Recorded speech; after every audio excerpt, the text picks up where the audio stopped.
Hello, hello. Hey, Sinistello. All right, it is Monday afternoon. Yep, okay. The today command is already fine. So we got to check in, and then we got to keep working on stuff. So let's get to it.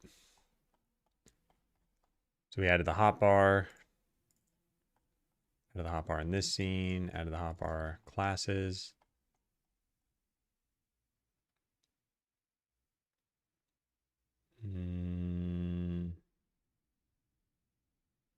Yeah, okay. Then what is this? These are the actual items. Got it, got it, got it, got it, got it. Slots themselves. Cool, yeah. So add hotbar to farming game.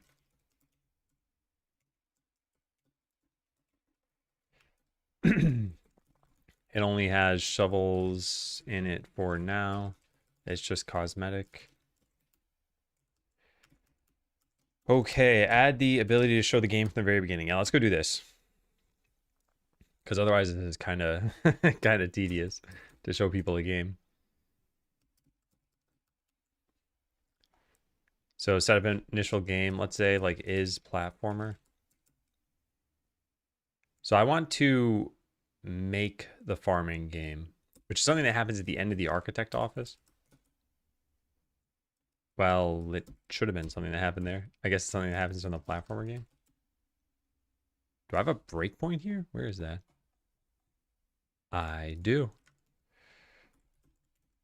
Farm. Where does this happen? Maybe it happens from here. It does happen from here. Private void create farm game. All right, what do we need to do? We need to initialize it. This does not initialize it. But it will. It will. There. So now this can say create farm game. Nice. Record a video just for that. I was debating on when I should do that. Because I think a video would probably be good. Maybe like a week from today. Or maybe like Thursday afternoon or something. Maybe record a video intro of the game. Say that things are changing pretty quickly. Just throw it in the document and say what the current date is and how long I've been coding it for. Or maybe just make it public on YouTube and see what the reaction is. Yeah, also hi Dark. Okay, so that's creating the farm game. We want to create the platformer. It's pretty much the exact same code.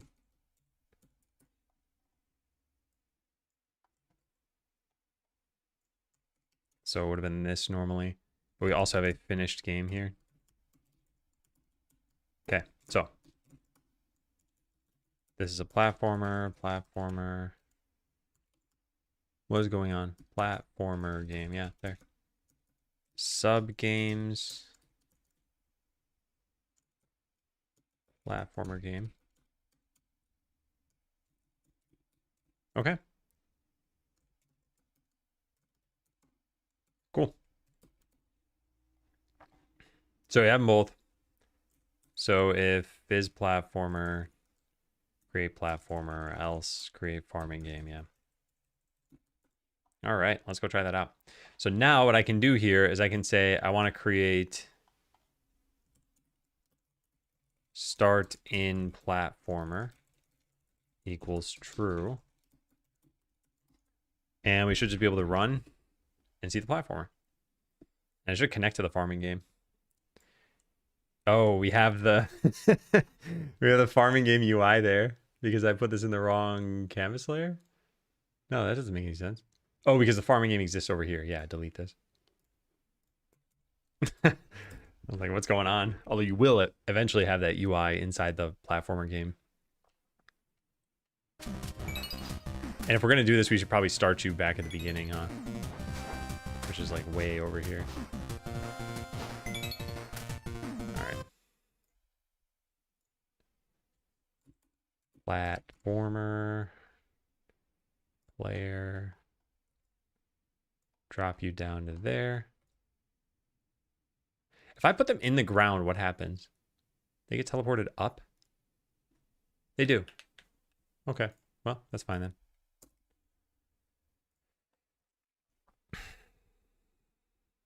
So let's full screen this.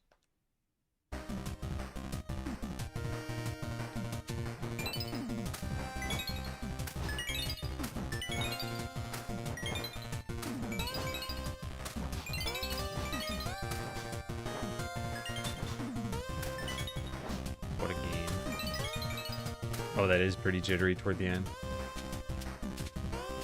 I wonder if we just enable it toward the very end.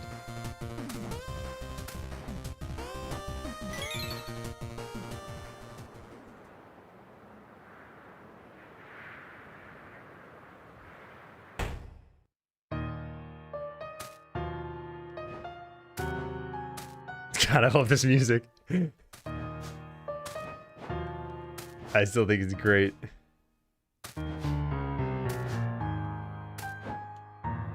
I gotta clean it up a little bit.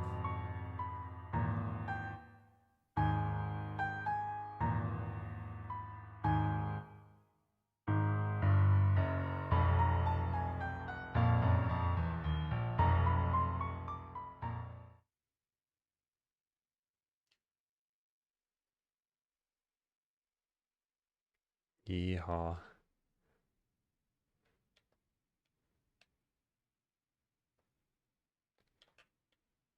You can spell out very simple words. The I can't make an E out of only 3 pixels high.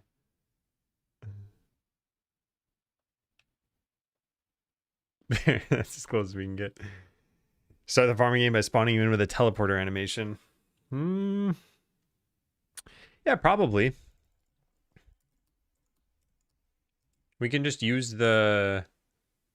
Yeah, we could use the same thing we used originally, maybe? I'll write it down.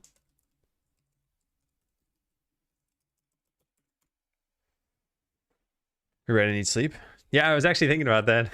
I've been having some rough nights thinking about volunteering job. A volunteer who possibly has dementia. Coordinator's leaving for vacation in May, so I kind of freaked out. Skeleton's always been nice company. Yeah, I hope things get better just in general. But I mean, also even realizing, hey, I need something, and then going and getting that something, I think is still a step in the right direction, even if that something is just sleep. Like, I've been thinking about this myself well, I've been thinking about sleep in particular and how important it is. Just uninterrupted sleep and getting it for the right amount of hours. It underpins like every good day, I think. All right, so now we have a way to show this from the beginning. So if I set this to false, it's now going to jump right to the farming game, which is what I want to test. Yeah, nice. So this puts us into the farming game. Sounds good. Cool. So let's go check that in. Add ability to set starting game. I want to be able to jump directly to the farming game or start with the platformer. All right, so all of this stuff we're checking in, and that's it. Yeah, and then I say, well, I guess technically the player thing is separate. Yeah. Set initial player position correctly. Okay, so stop filling the hotbar with shovels. What a funny to-do item to even have. Like, we just have a bunch of shovels in here. There's no reason for this. Yeah, you can't move these things around, so we'll just make sure the first one is a shovel. So there's a way to select a slot. We don't have an item in a particular slot. We have sound IDs. We could make an item ID. Like, I could move this somewhere else. Source audio. Yeah, we'll put it in like sub game, farming game, add new. It doesn't matter if I type class or not, does it? I'll call this like farm item ID. Does that make sense? Probably. So none equals 0, shovel equals 1. Yeah, let's just start with those two. Let's fingers crossed. At some point it'll be resolved for sure. Yeah, hope things move forward smoothly with that. I think there are a lot of things that are uncertain in life. And, more and more, I think stoicism was what it's all about. It's just how do you react to things?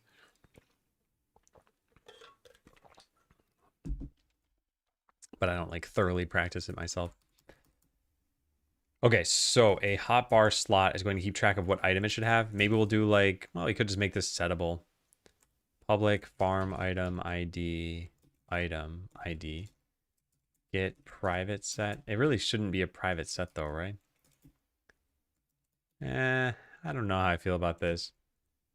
Yeah, I don't know how I feel about this. Well, I guess our setter can't be just. How do you do this? Yeah, like this. Oh, nice. All right, so item texture. We need to be able to get a different texture. Where is our item? Here it is. And right now, it's actually we can just change the region. Yeah, we can just change the region. Actually, you know what? If it's nothing, we can just turn it off. Item dot visible. There. Let's just start with that. Hey Ryan, how you doing? Okay, so maybe we keep track of which items you have. Items. Or like starting items. I don't know. So what are we going to have? A shovel and then a whole bunch of nuns? None. 2, 3, 4, 5, 6, 7, 8. Yeah, I can do this much better. I don't really care. Yeah, there we go. Okay, so now we do this. And then hotbar slot equals that. What is going on? There. And then I want to add that slot in like that. Oh, I guess we need to change this.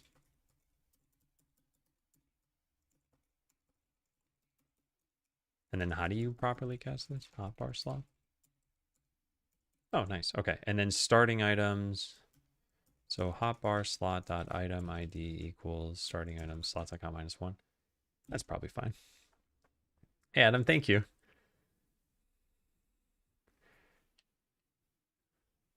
Yeah, I can do dot cast. I was explicitly trying not to do that here. What do we have now? This is slots.count -1. That's not how this should be. This should be in like a regular for loop. Yeah, there we go. I'll just rename this to I. So now this can just be I. There. So now we should have 1 shovel and 8 empty slots. And maybe we shouldn't let you select empty slots. I don't know. We don't have a shovel there. What happened? Item ID equals this. Visible is it's not equal to none. That should be correct. What am I doing wrong? Well, let's put a breakpoint and find out.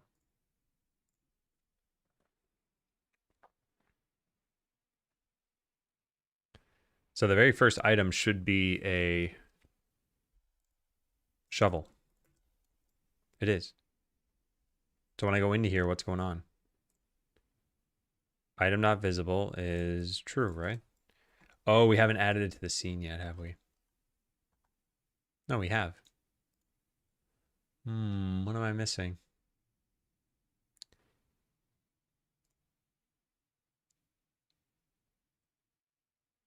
Oh, wait, no. I don't know what I'm missing. Yeah, I don't know what I'm missing. I was going to say maybe it has to do with how I'm iterating over this, but there's no like closures going on here.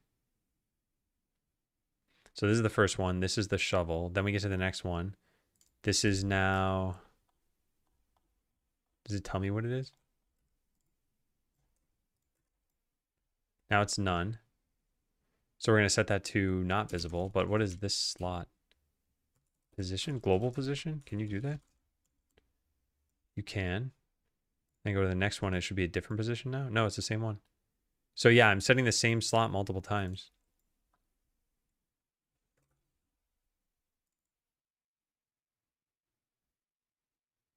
Strange.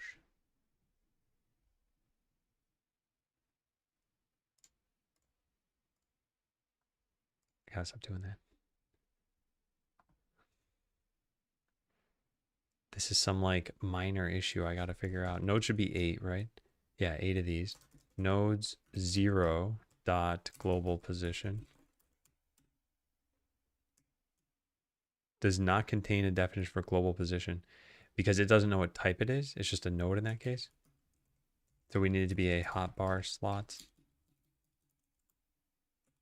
And then 1 should be at a different position than 245. No, they're all the same. Is this even correct? What does this return?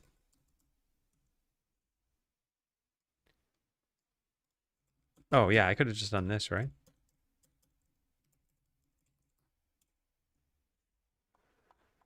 Where are you? Here. 803. So this next one should be 756.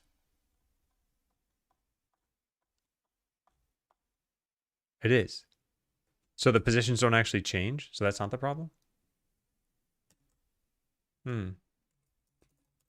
That's kind of strange. Yeah, the positions are all 0, 0. Okay, so then I was just looking at this wrong. No, that said, I'm still not certain why I can't see these items. The only thing that would make it so that you can't see them is this right here. So I could just say item not visible equals true. And now we'll see all the different shovels.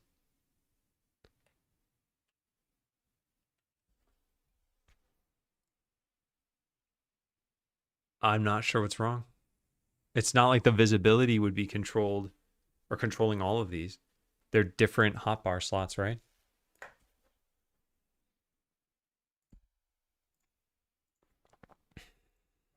I guess we could find out by just changing this thing's visibility. This will hide the entire slot.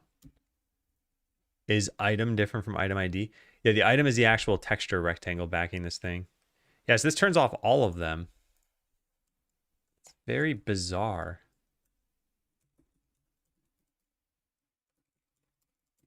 Oh, this should be value. What am I talking about? Okay, that's the problem. Oh, man.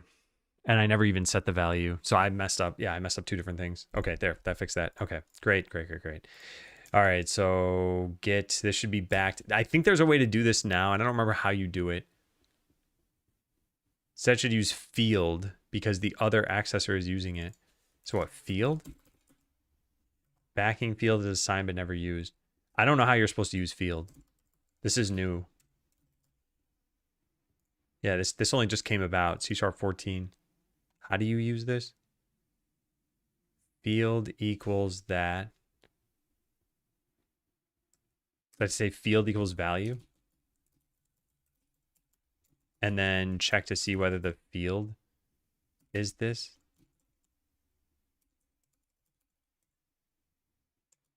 Like so. Does that work? Yeah, it's the new C# thing. Yeah, I was unfamiliar with this. Although even if I was unfamiliar, I should have realized I should have been using value. Wow, neat. Okay, that's pretty cool. So yeah, now we can switch these other things. They still allow us to use the shovel. That shouldn't happen anymore.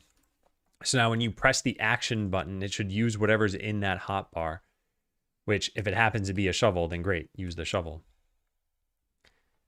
So we just need to keep track of whether you're performing an action. And this is where we run into kind of an issue here because we can get the current state, but what it means to perform an action, I guess it's just like if you're idle or running or something, that's when you can perform an action.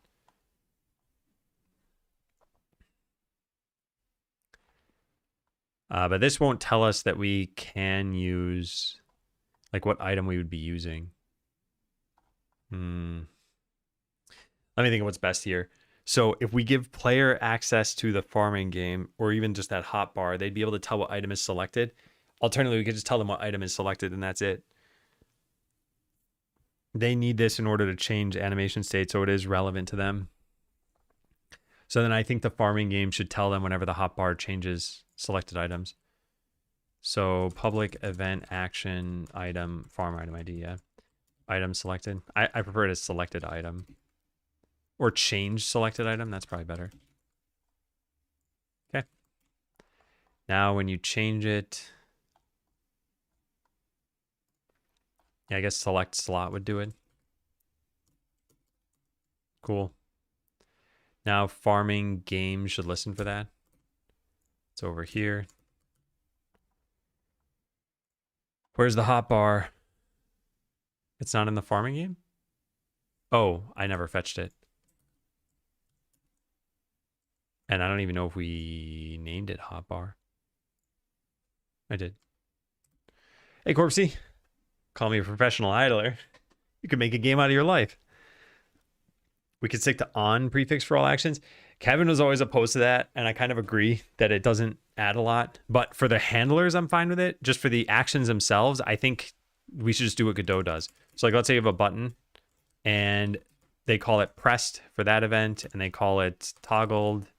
And yeah, so they don't use on toggle or on press. But then us using it as the handler, I think is okay. So now private void this takes an item ID or farm item ID. Now we want to tell the player about this. We could just give them the hotbar. What do I prefer? I guess it doesn't matter either way. And I don't want to belabor this. So like selected new farm item. How you doing, noob? Welcome in. Happy new week. So, item ID. We need to keep track of what this is, which is where I'm not totally sure I like this idea. Hey, Blue.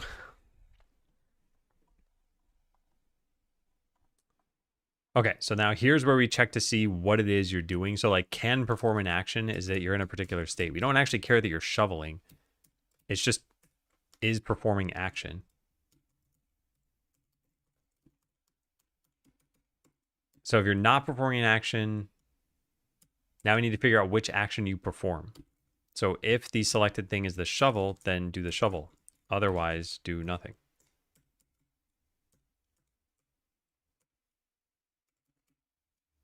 Yeah. Okay, let's try that. Corpsey is both of these things. Vain and idle. All right, so we press the button, it does nothing, which means I've already messed up. Which means we probably need to go back to the farming game and check this out. This is probably not happening.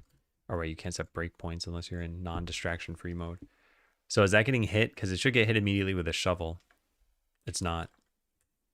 So it's only when you switch away from it and switch back to it. All right, well, that's the problem. But now we should be able to use a shovel? Yeah. Okay, tiny, tiny problem. How do we fix the tiny, tiny problem? Select slot. This is called here, where there's no listener for it yet. I see.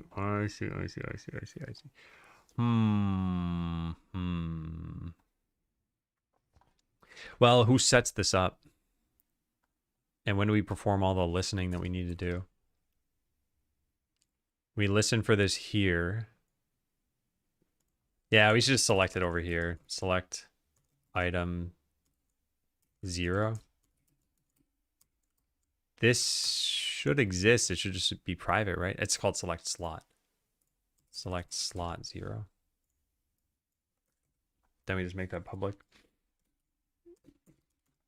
And that should work.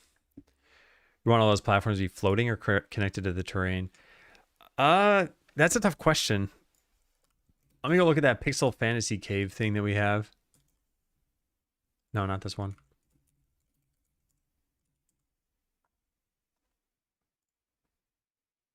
So this is what I was picturing, I guess. But I guess that doesn't totally answer the question. I guess you'd make them... I don't know.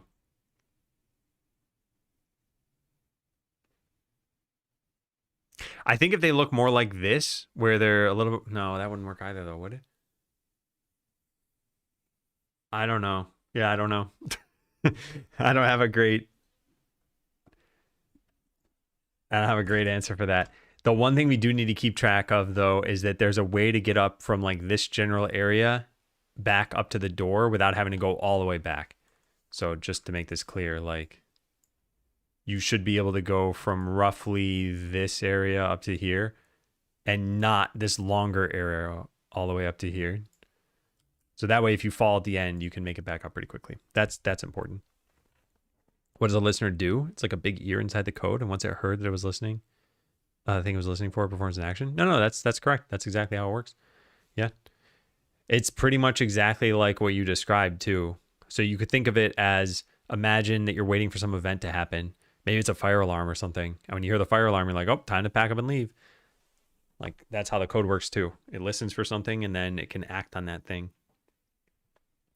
Good day at work today. I'm now home working on my game, or at least trying. Unreal Editor's driving me crazy.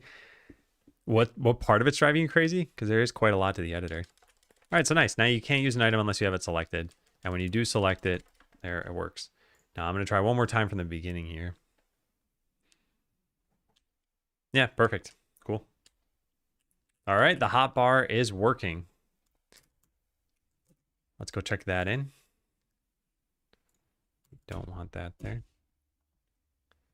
I usually want I want to see more of the right side than the left side. I wonder if it'll stay this way. Yeah, let me try closing this. Will it stay that way? No. That's kind of a shame. Yeah, I wanted to show more of the right side than the left side by default. I wonder if you can do that. Rider, show more of the right side of the diff by default. Diff viewer, stop opening diff tab, no visual diff. This isn't exactly the stuff I want. There's no way to change that? Am I crazy for wanting that? Huh. I don't see a way to do that.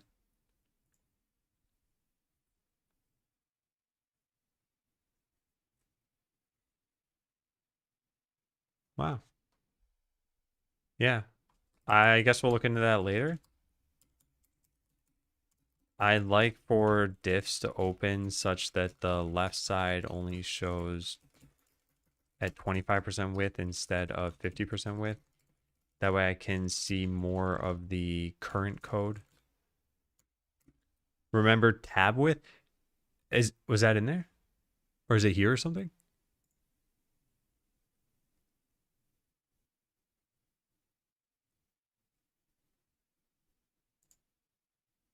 Oh, just guessing. Oh, yeah. No, if you're just guessing, I won't look for stuff. But yeah, I don't know where it would be. Hey, Zero.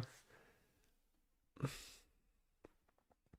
right, so let's look through this. This is fine. What's next? This is, yep, that is good. Cool. Yep. Happy with that. Yep. Good.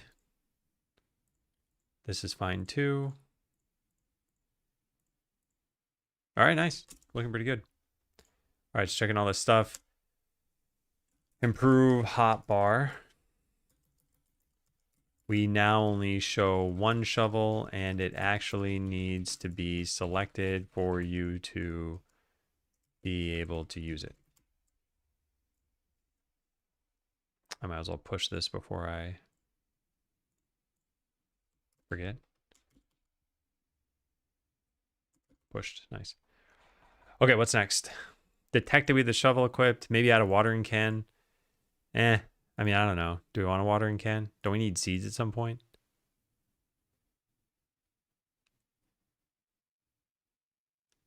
Maybe we should work on dialogue. So screen fades out. When it fades back in, you're in the middle of a farming game. Oh, wait, the fade in. How? I didn't take a look at that in the video. Let's look at it really fast. Mute. Maybe we should work on. And just scroll back to where I was doing this.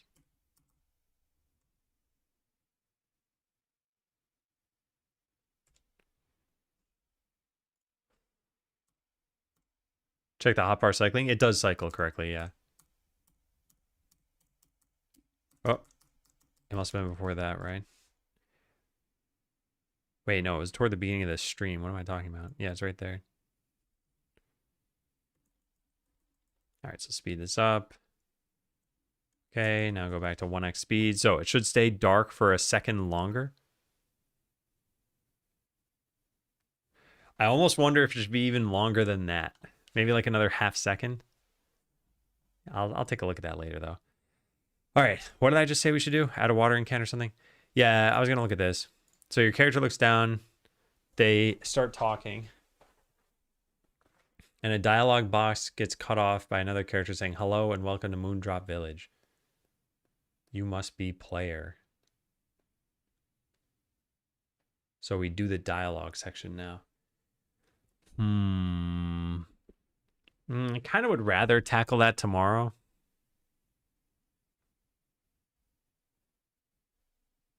Yeah, let's ignore the dialogue for now.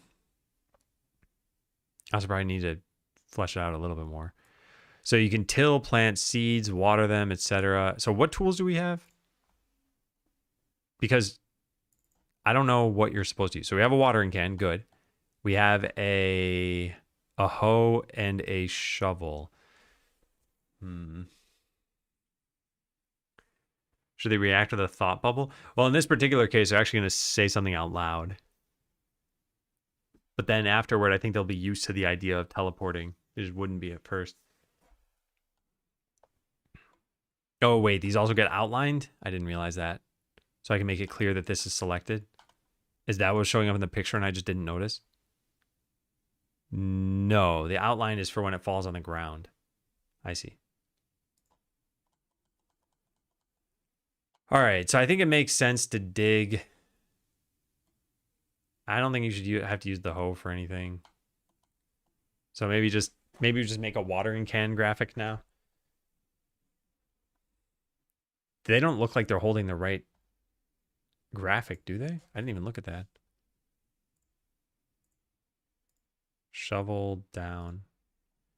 Yeah, they're using a steel one here.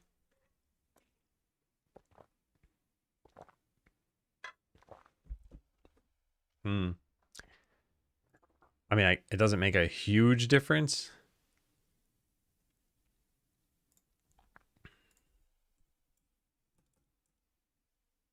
It is kind of a shame, though. Do they show them using them in these anywhere?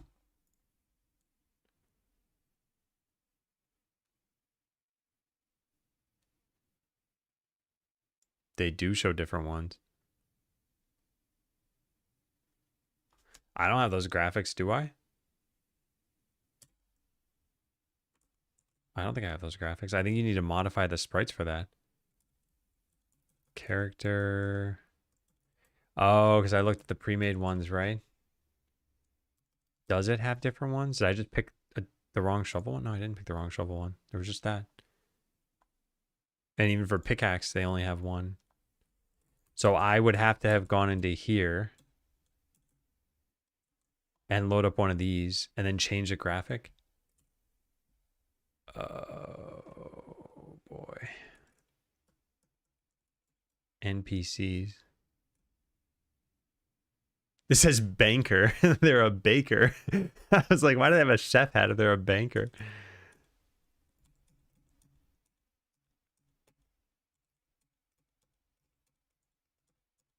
Pirate. Yeah, another reason to install it. Yeah, definitely. Pings. What is this for? Oh, my goodness. This is like everything all at once. Well, I mean, we're not going to put this level of effort into this. Why is this all in shovel, though? Yeah, they're all of our different graphics. I don't want to do that. Hey, Conf. Hey, Oogly. Figured out a JetBrains giveaway model yet? I've seen another stream that allows users to buy a ticket to the giveaway with channel points to ensure it's going to consistent followers, although then you can't use it as a way to draw folks in the stream. I actually already gave away 4 keys, so I figured I'd just give it to people who are on Discord and who expressed interest.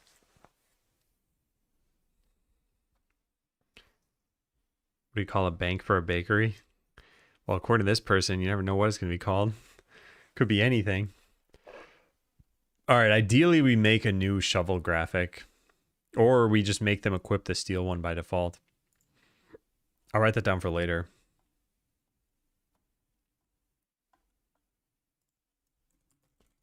Farming game. So either allow you to customize Well, yeah, like probably switch to the icon for the steel tools, since that's what the pre-made graphics used. Hey, Worry. Been struggling hard getting the free ID to work with free AI. Oh man. Yeah. Yeah, I started paying for Claude Code yesterday. And I mean, I have the JetBrains AI as well, but that's only $10 of free credits per month. I don't think that'll go very far. All right. So, all right, ignoring that, what was I going to do? Game lets you do stuff like till, plant seeds. Okay, yeah. So the planting seeds bit. Didn't I write that there were some jokes here somewhere? Let's just copy this. It's going pretty well. Today's been a good day. I'll show you what we've done so far. We started with nothing for the farming game, and we don't have a lot, but I mean, we have more than we did. So there's a house. You cannot walk into it, as in like it's got a collider there. You can walk around. You got an idle graphic. You can select an item down at the bottom, and if you have the shovel selected, you can dig. And that's it. That's what we got so far. So that was the morning. And that's all. Get Claude Code and use their writer plugin. Yeah, for now, I've just been using the Claude desktop app. I haven't done a whole lot. Did I pay for a Claude Pro? Yeah, I'm paying the $20 a month. Yeah. Hey, Resfriato. Yeah, so that's it. That's all we have. I think you can probably just move right off the screen, too. Nothing should be stopping you from that. Yeah. Weirdly, but the character just, like, disappears when they're... Oh, that might be because of the Y sorting. Yeah, I gotta fix that, too. I gotta add, like, world boundaries. Not using cursor? No, not using cursor. Welcome in, Spicy. So add world boundaries. So I kind of want to add in planting.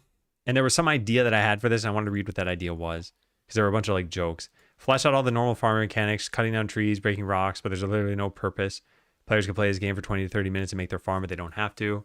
It'd be cool if you equip something onto the bow and it shoots that sprite as arrows. Like you can put the fishing rod on the bow.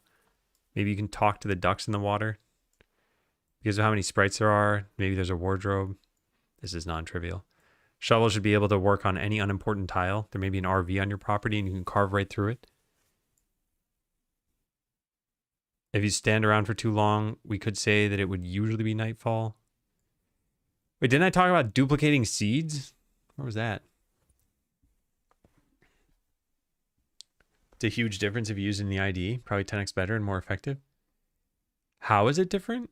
Because I was going to say with the desktop app, I can still just click code and pass in my entire code folder.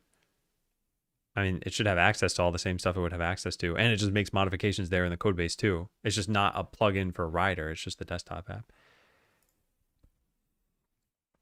It's possible that they do something more. Maybe they seed it with a prompt or something. I'm not sure. No idea how to track tokens. It just says 0 usage after I've got it on my... It should be some way through the web interface or something. Hey, Blanky, is this a new project? I watched some stream, but I'm completely out of the loop. This is a new project compared to what you might have seen, which was Skeleseller. This is called Stuck in a Broken Tutorial. Yeah. Way they've optimized the plugin and things around it. You get a lot of commands. Yeah, maybe I'll have to give that a shot. I haven't really had a problem with just using it through the desktop app so far, though. So I thought I talked about duplicating seed somewhere. Where was that?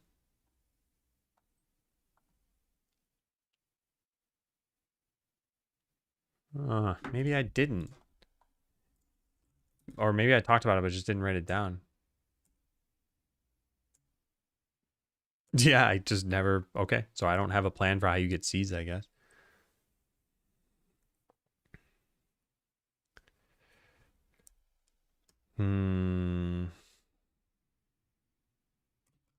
Okay, so how do you get seeds? We need that question to be answered. Option 1 is you start with seeds. Option 2 is you have infinite seeds. I guess that's like 1B. Finite or infinite. Option 2 is you get them through some action in the game. The important part is that you can't you shouldn't be able to stop yourself from planting at least 3 crops. If you can plant them, then we need to make sure you can't like unplant them. Yeah. How much time do we spend in the farming game? The farming game is maybe more like 5 minutes at its minimum. So you do have to plant some number of seeds. I was thinking you plant at least 3 crops. But there will be a decent number of mechanics that you can engage with here. And then there's going to be a tutorial man who's trying to like tell you how to play the game at the beginning. And then there's going to be a town you go off to on the right side eventually, where you're going to meet other NPCs. At that point, it's not really a farming game though. It's more like just a dialogue game. Seeds uncovered from touching grass. Yeah, it could be that you have to dig up the seeds. Yeah. Got a radio sending antenna, whatever it's called. Then we would have what?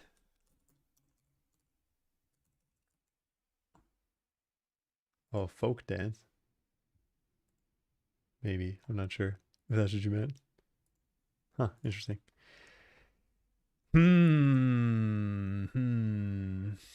I get letters from my grandpa. You will have a reference to your grandfather. Maybe you just dig with your shovel and you get seeds. Actually, you know what? If we made dirt turn back into grass at some point, well, that would have to be on a very fast timeline. I guess that wouldn't really make sense. Also, if I don't want to do dialogue stuff today, I don't think we'll have a problem. I think we have enough other stuff to do. We could flesh out the next map of town and allow you to transition between the two.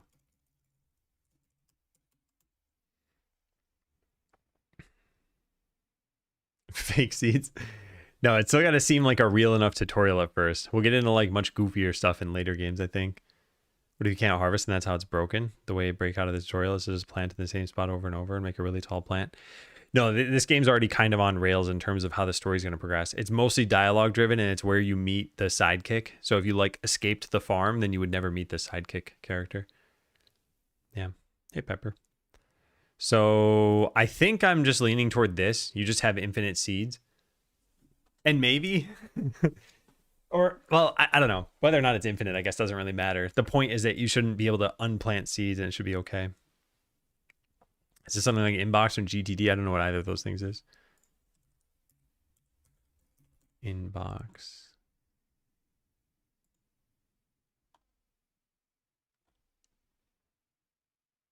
I'm still not totally sure what that is.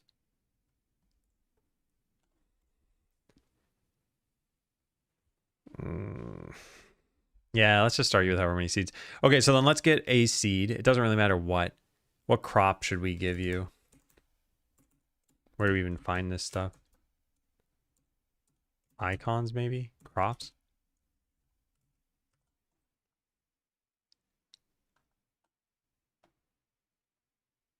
Don't we need plants? How do these grow? Farm crops. Spring. Okay, so here we go. We have asparagus, broccoli, cabbage, carrot, cauliflower,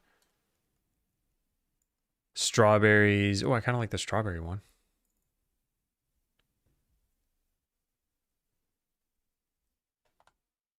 And I like that it's red as well. That's kind of nice. We don't need any of the growth stages. We just need the seed form.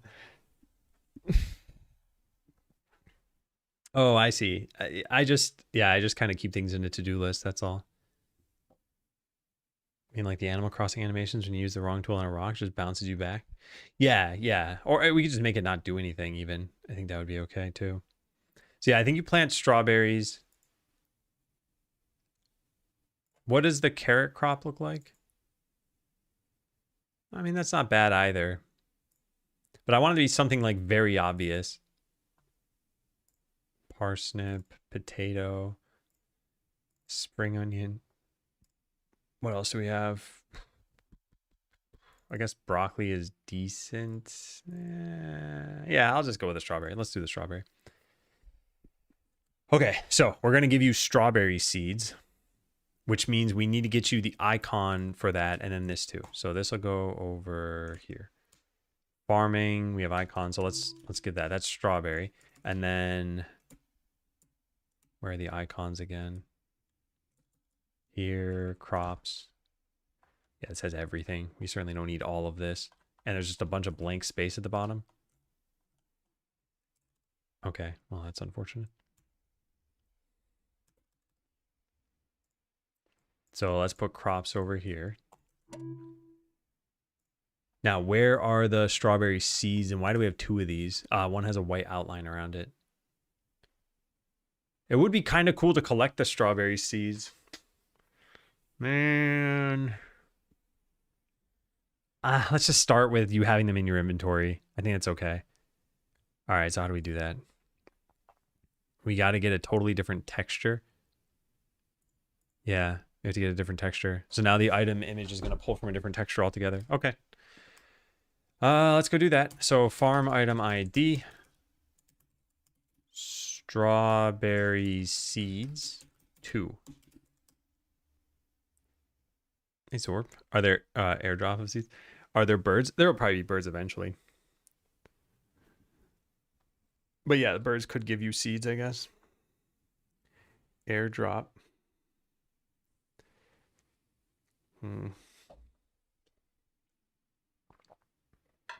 I guess there could just be a bin on the farm where the guy's like, okay, here are your seeds. You just need to take 3. In fact, maybe that's a good idea. Maybe there's a bin on the farm that lets you get seeds, and the guy says to only take 3, but it produces an infinite amount.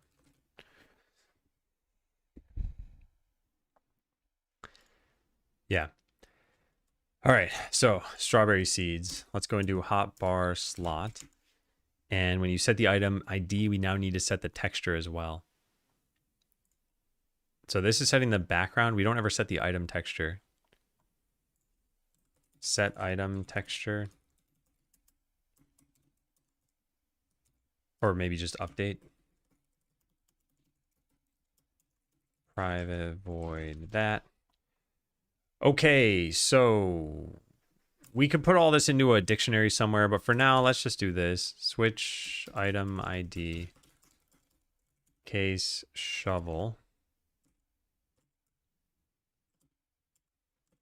Case strawberry seeds. And default. I guess none. All right, so what's the shovel going to do? Item.texture equals, so now we need to load in a texture. Except for you're not able to move these around in your inventory at all. So we could just set these. I guess we're just going to set them once anyway. Yeah. All right, let's go figure out how I load this over here. Atlas texture.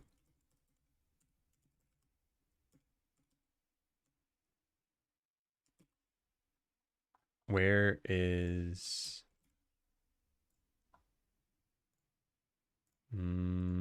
something here does this. Here we go, new Atlas texture.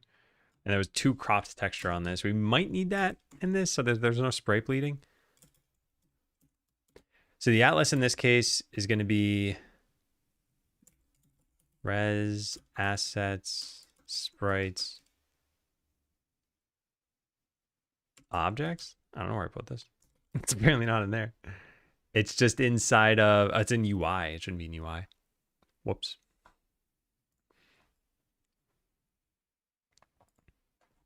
Okay, let's fix that. I think it should go into objects. I wonder if we should divide things up by game and not this way, because it seems really tedious. Should we pull the crop texture? Possibly. Yeah, I'm still debating. Yeah, I think we should divide our assets up by game, because this is kind of a mess otherwise. Nah, I'm not sure. Be less addictive? I don't know. I don't know what it's going to be like. And collectible, that's okay. There's diamonds. So let's make a new folder here. We'll call it farming, and we'll drag crops and strawberries over to there.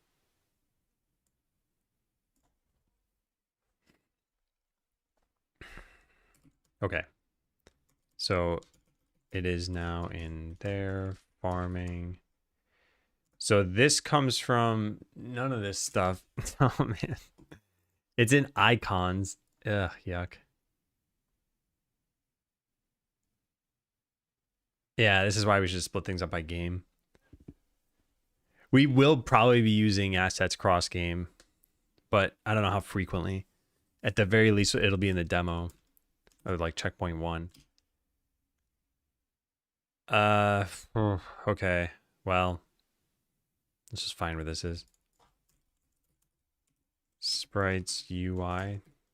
Where is it? Yeah, UI farming icons 2.png. Isn't that nice? All right, then the rectangle for this is going to be whatever we have set up for it in the game right now, which is 112.0. So yeah, 112.0.18.18. Okay, now what's the problem here? We need resource cache.load. So this would be resource loader.load. Yeah.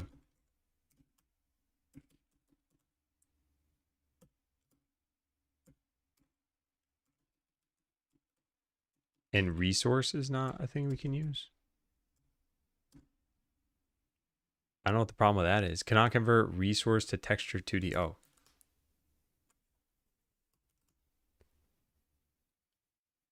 Oh yeah, whoops.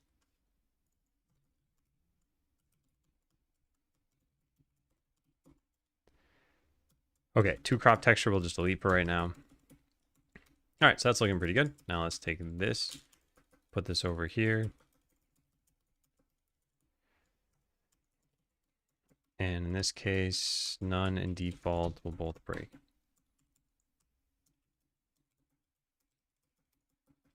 All right, this one is going to be in farming / crops. And then we got to figure out where this is within that. I guess it's this. And it should probably rest against the bottom, maybe? I'm not sure. Does it have enough space on the outside? 32. Yeah, whatever. It's at 0.32, yeah. These are 16 by 16, aren't they? I think so. All right, let's just try that. So now we go into the hotbar and we set that you have strawberry seeds in your second slot. Strawberry seeds. Let's try it.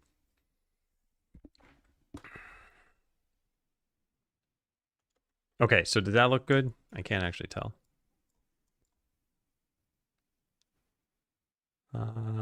Yeah, I mean, there's only one free pixel on the top. There's nothing on the bottom, so it's got to look good. Okay, well, that is your strawberry seed. Now you're only allowed to plant seeds on dirt, not on grass. And that comes from that same graphic, right? No, it does not come from here. Where do you get the seeds from? Strawberry, I think. Yeah. There. So strawberry is what's going to have the seed graphic. All right. And how big is this? Whoops. 16 by 16. It's just not centered. Or maybe it's not even really 16 by 16. No, it is. It's just not centered. Why did they not center it? Are the other ones also not centered?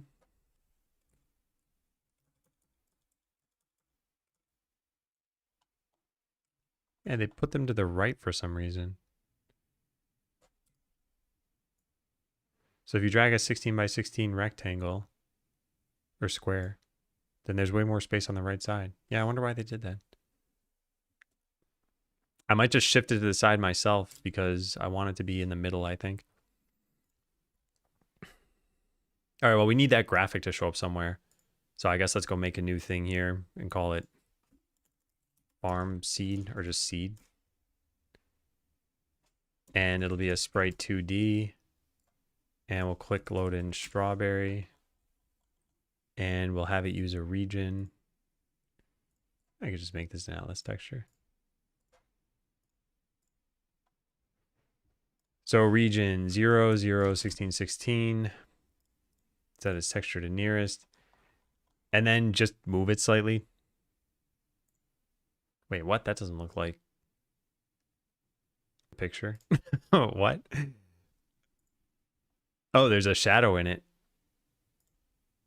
I don't really see the shadow over here. I guess it's showing and it's just really hard to tell. Like this color is different from this color. Yeah, it is. 4.9 versus 5.1. Okay. Yeah, I just couldn't see it. At least it's free. At least what's free? Why the golden shovel, not the steel one? Well, I was using the copper one, but yeah, the animations are using the steel one, so I'll probably need to change it at some point. This we're going to move over slightly so that it's centered. And there we go. So now we save this as seed. Doesn't need a script, but we do need to know that it exists.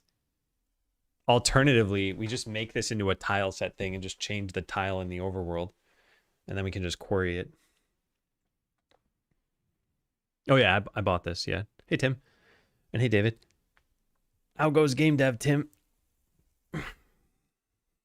Yeah, I think I'd rather do this in the tile set, which is also problematic because now I gotta change some stuff. All right, so let's delete this.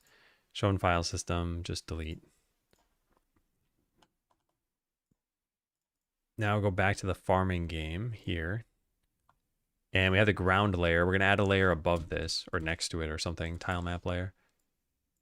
This will be seed layer. And make a new tile set. Find the strawberry. Now I want to paint some seeds in. Did this even work? Oh, there they are. So can I change the offset of this thing? Size, animation, rendering. I can change the texture origin. I can't change the offset.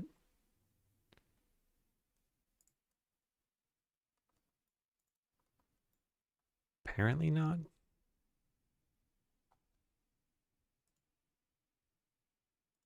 I can change the origin. I don't know how that's going to work with this. I guess we could just paint it and see, right? So like if I pick any sort of dirt texture over here and we just draw some of that in. Well, I should probably actually pick a dirt tile that's completely dirt. There we go. And then on the seed layer, I tried drawing in some seeds. Yeah, so that's off by a little bit. But if we go change the tile set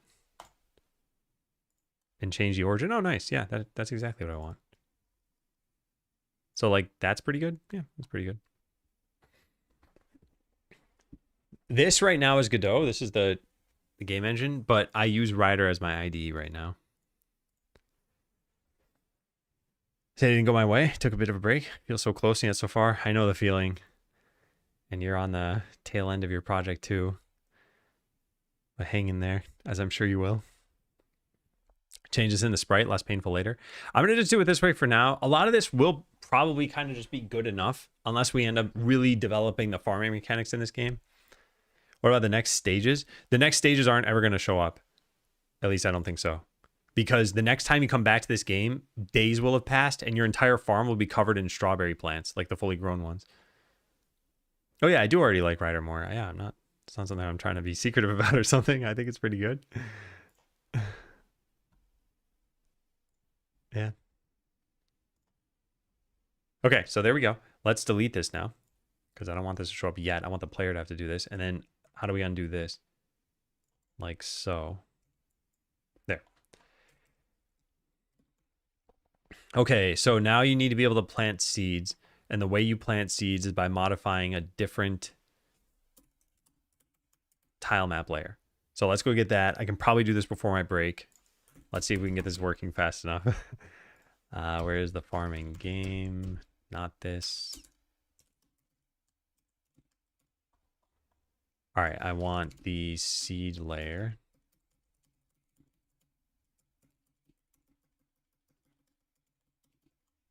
And then we need a thing here, planted seed. I guess, how should this work? There's no animation for planting, is there? I got to look into that. Is there an animation for planting seeds? Yeah, assuming there is no animation, I think you should plant it where your character is. It doesn't really matter. It's not like you can mess this up.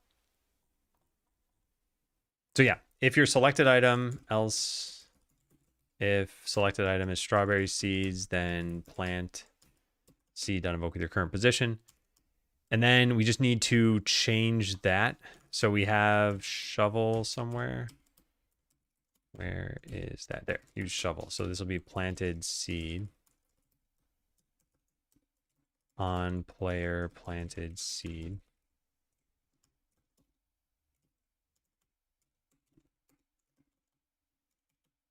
All right, so we'll do a private void get, or no, not void, vector2 get vector2y. Tile position should just be exactly what I've typed up here. Then the tile position can call that function. It had it. Good. Cool. All right, so same thing down here. And then this too.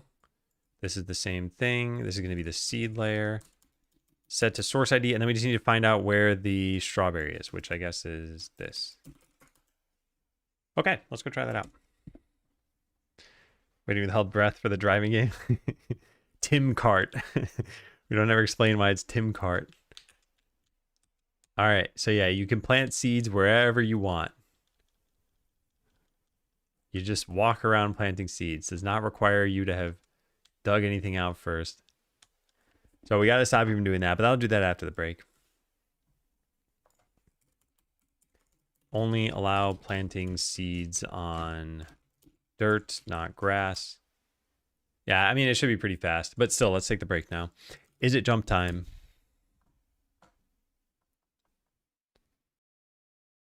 It's jump time.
Okay, hello everyone.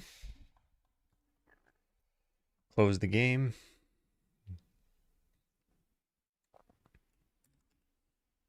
I don't need this open. Okay, where did we leave off? Only allow planting seeds on dirt. Yeah.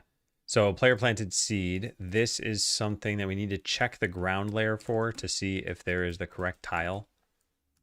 And I think there probably should be get cell, right? Yeah, get cell tile data. Get cell atlas chords. Here we go. So now how do you do this? Just pass in the coordinates. So vector 2i existing tile. If existing tile.x is equal to 914, then set it as a seed. Okay, let's try that. So this is a cheaper way of doing this. I should make some constants out of these things. Unable to start build, another build is running. What? What other build is running? What? That's weird.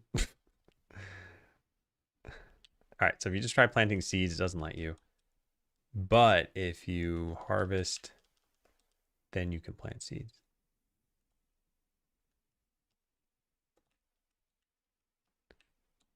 I think the position we use to plant seeds should be where you're standing.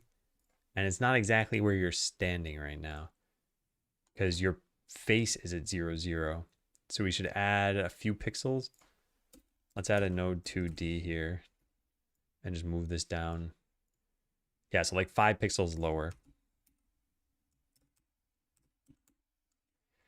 So we'll put that over here. Plus vector 2.down times 5. Plant toward where you're standing, not where your face is.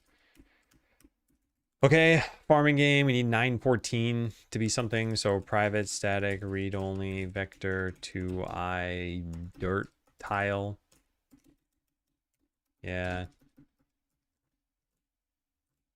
Why is this not finding anything? There we go. All right, so dirt tile, dirt tile. Then there's the strawberry seed. Check if it's occupied. Well, right now, if it's dirt, it can't be occupied. But also, I kind of wanted the shovel to just dig through anything, like a fence, a truck, a duck, whatever there happens to be.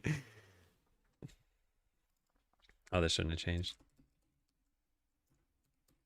All right, so that's a dirt tile. Now we need the strawberry seeds. Is just 0, 0. I guess the source thing needs to be set to. I want to be, I don't know. I don't really care how this stuff works. All right, there. Okay, so only allow for planting on dirt, not grass. Let's go try that out.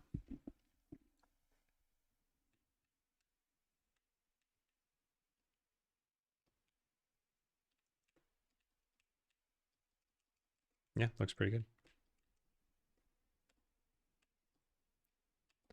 For planting, I guess it adds another object. It's just setting the tile coordinate.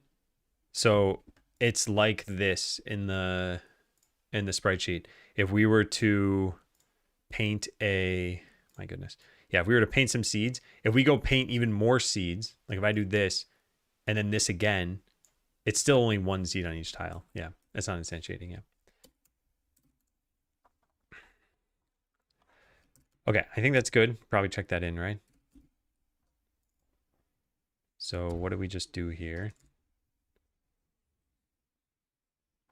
Dirt tile, planted seed. Yeah, so just allow you to plant seeds. What next? Yeah, looks good. Looks good. Cool. Yep. Looks good. Yeah, cool. All right, all this is pretty reasonable.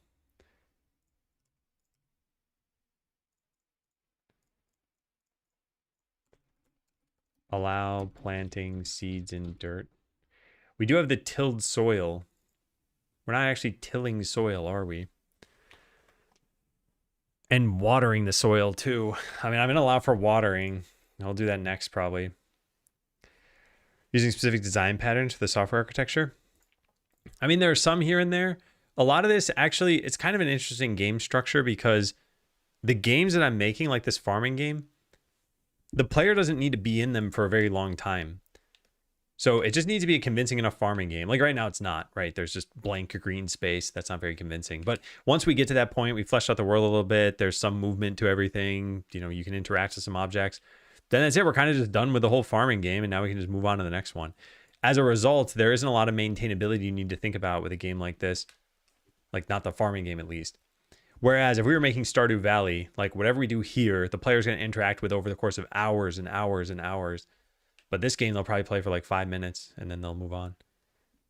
So yeah, we've got to be very careful about how much time we spend on each game, because it is a cool idea for me to use all of these graphics we have, right? We've got so many different crops. We got different tile sets. We got different tools. You can customize your wardrobe and everything. Like I bought all these sprites, but we're probably going to use a tiny fraction of them. Okay, so something I do not know about is, do you have an animation for planting? We have axe, bow and arrow, catch insect, climb, damage, dead, hoe, idle, petting, pickaxe, run, shovel, sickle, sitting, throwing items. That might be it. What is this? That's got to be a mistake, right? They're getting like... They're getting tiny? They're doing it here too, though. They're doing it in all of these. What? How does that make sense for throwing an item? Are they bending down to throw the item?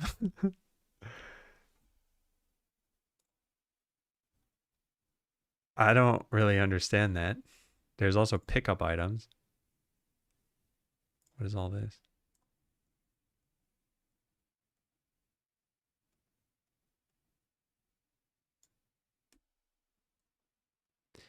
I guess you don't really need an animation. We could just show them holding the item above their head. Maybe that's good enough. Yeah, breakdancing.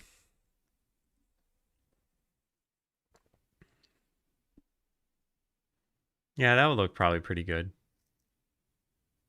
I kind of like that. I should act out all the sprites. I'm kind of surprised. These are huge graphics. So this is if you're holding something, and then you could also be running and holding something.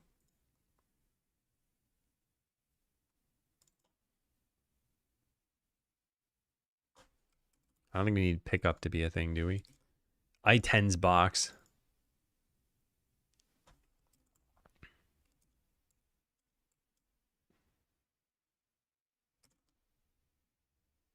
Okay, so there isn't, but there's a holding animation. We need this for idle and for walking.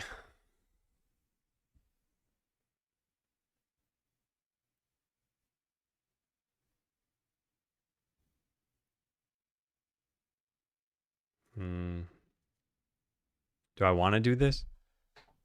Like, it does look kind of bad right now that when you select the strawberry seeds, you don't see anything. Granted, you don't see that you're holding the tool that you're holding either, right? Yeah, it's not like you look like you have it equipped.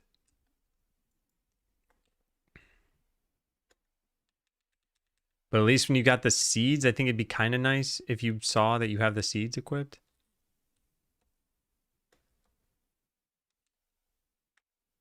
Also, it'd be kind of nice if you just held the button to plant seeds. I don't think you need to hold the button to shovel.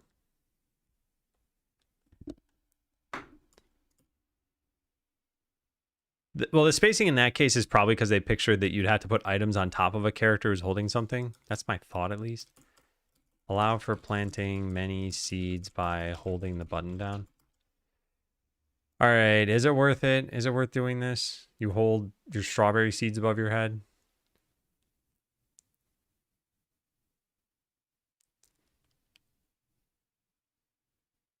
I like the idea. I just don't like the amount of work I'd have to do for it. Yeah, let's do it for idle and just see how it feels. Yeah, why not? So new animation, idle, holding down. holding item down. Yeah, that's better.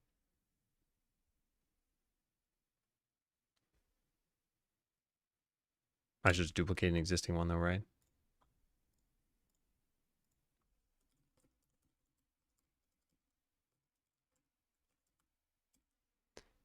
Okay.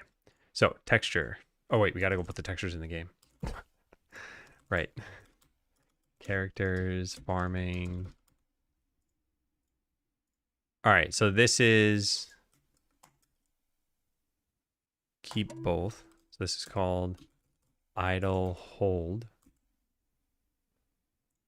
And then that should have been renamed too, right? Oh, it did get renamed. Nice. And then idle, or no, walk hold.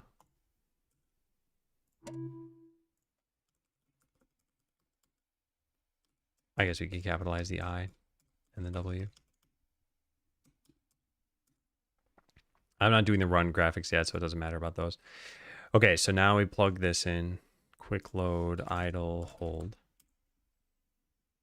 And how many frames are there? 4x3. Is that what we already have? 4x3, yeah, nice. Okay, so we just delete these. And add in the graphics. Cool.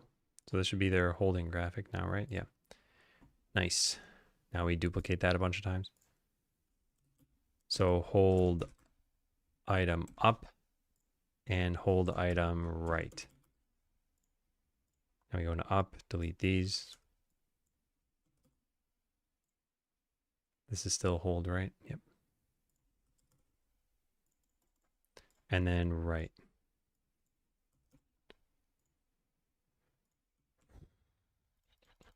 Cool. Now we go into the animation tree and add a new state here. Idle hold.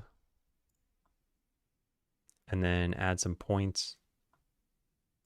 Idle hold down is a 0.2. Idle hold up is at negative 0.2. And hold right is at positive 0.2. Set it to discrete. Yay, now how do you get there? I guess we just need there to be a state that gets us there, right? So I guess idle can go to idle hold and vice versa. So we just do that and that.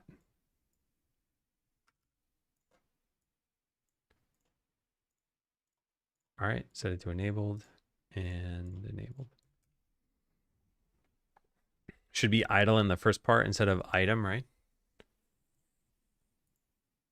Oh yeah, my bad. Thanks.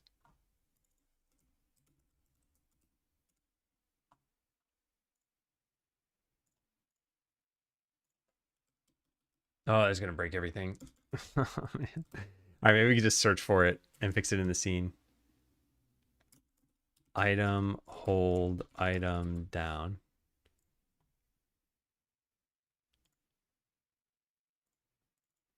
Yeah, I want to fix all of these. Idle, hold, item, down.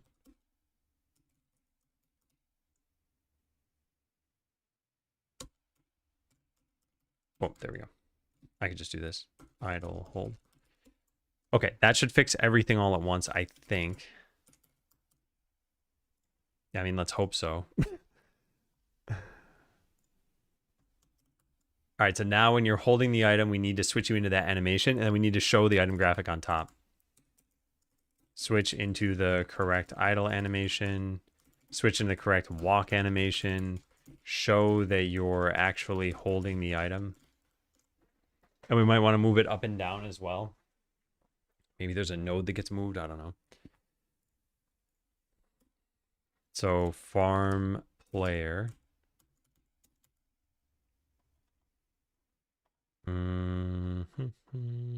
How do you tell what you're holding? Here, selected farm item. So if is walking, playback to travel to walk. Otherwise, we want to switch based on whether you're holding seeds. It's idle item hold, right?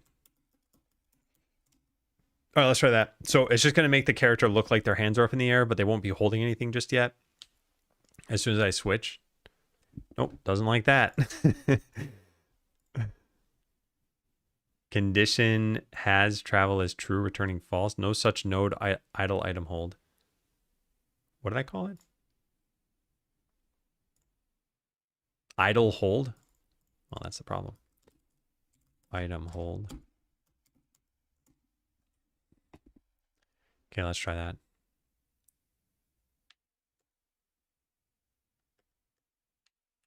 It's not working. It's working facing down. And I think it's working facing up. Yeah, it's working facing down and up, but not right or left. How did I mess that up? Idle hold item right. We have the right frames, right? No, we don't. Oh, it's got the wrong texture? No, it's got the right texture. What? What in blue blazes is going on here? Idle hold right. Yeah, that's correct. Did I put the wrong state in maybe? Oh, I did. How did I even do that? I must have selected the wrong one. Okay, well, that should fix it. Nice. They got their hands in the air. It looks very silly. All right, let's add in the walk animations now. So this would be walk hold item. So why don't we just duplicate this? Or is it easier to duplicate it from walk? Walk hold item down. And let's get the right texture. Done. Now we need to put in different frames. Just delete these for now. So that's down. Duplicate to up and duplicate to right. Okay, let me just go ahead in the frames. Easy. Well, easy when you have the right thing selected.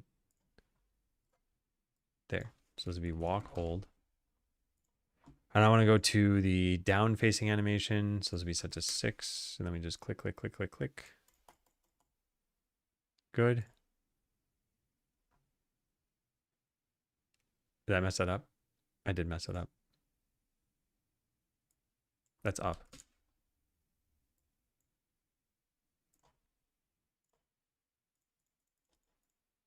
Good. Or, I don't know what I just said. Doesn't matter. And then right.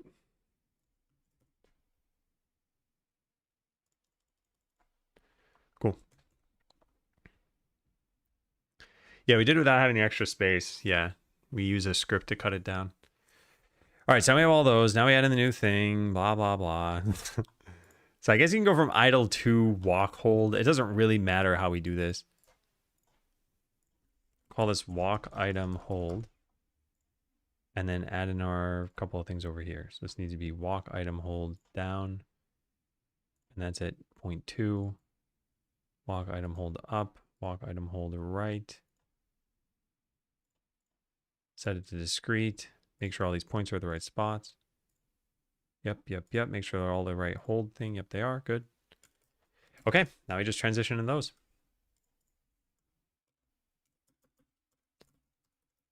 Selected farm item equals.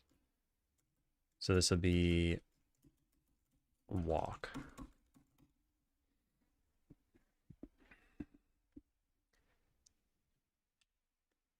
Hey, nice. Okay, so now if we're walking or if we're idling, pretty good. Now he's got to add the graphic on top.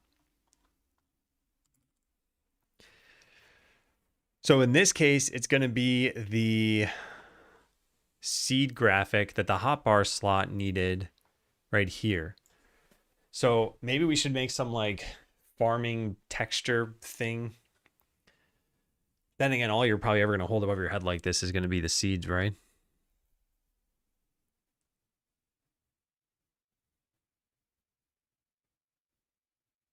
I don't know. But where do we want to put this? And do we want to animate them with the item? Or do we want some like node to move positions very slightly? Probably. Okay, fine. Node 2D held item node.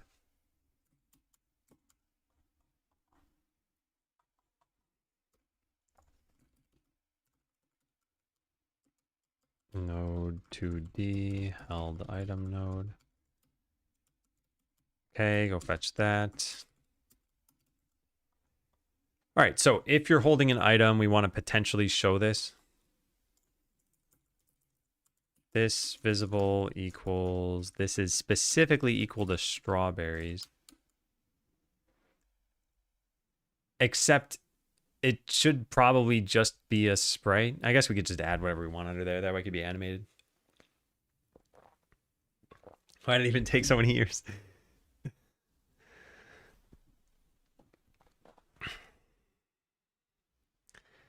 Man. All right, so in this case, when you select the strawberry seeds, I want to make sure that this is set up correctly. So update held item. I guess we could just do it based on this. Yeah. So this is selected farm item. Cool.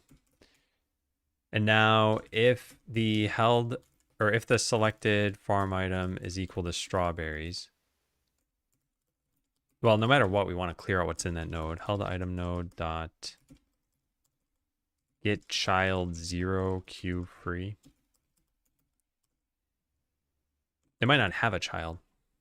This is, what does this do? Just throw an exception if you don't have one.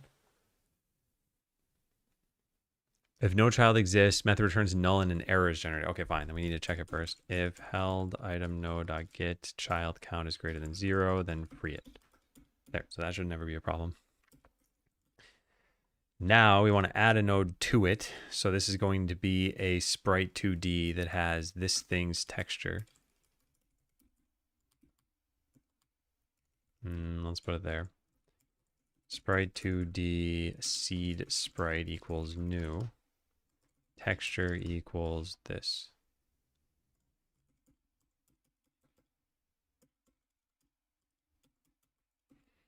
Okay, then we add that. Then we need to animate it moving up and down. Yeah, let's do that. Right now it's going to be static. What happened? They're holding a shovel. A shovel?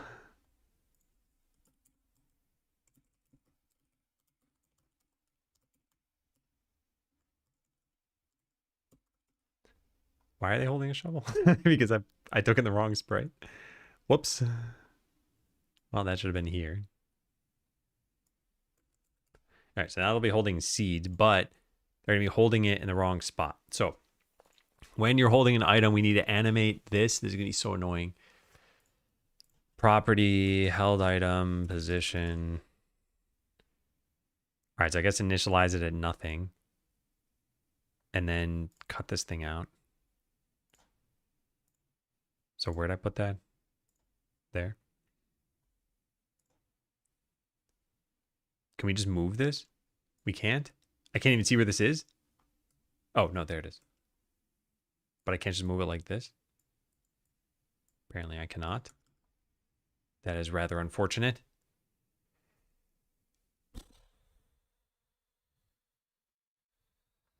Yeah, it's unfortunate.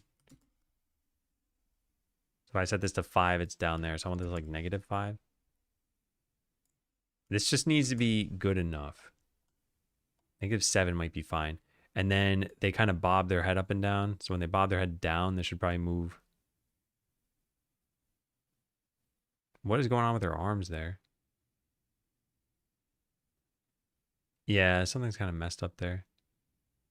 So it goes up, down, up, down. Yeah, annoying. Very annoying. Why doesn't duplicate work? This feature stopped working completely.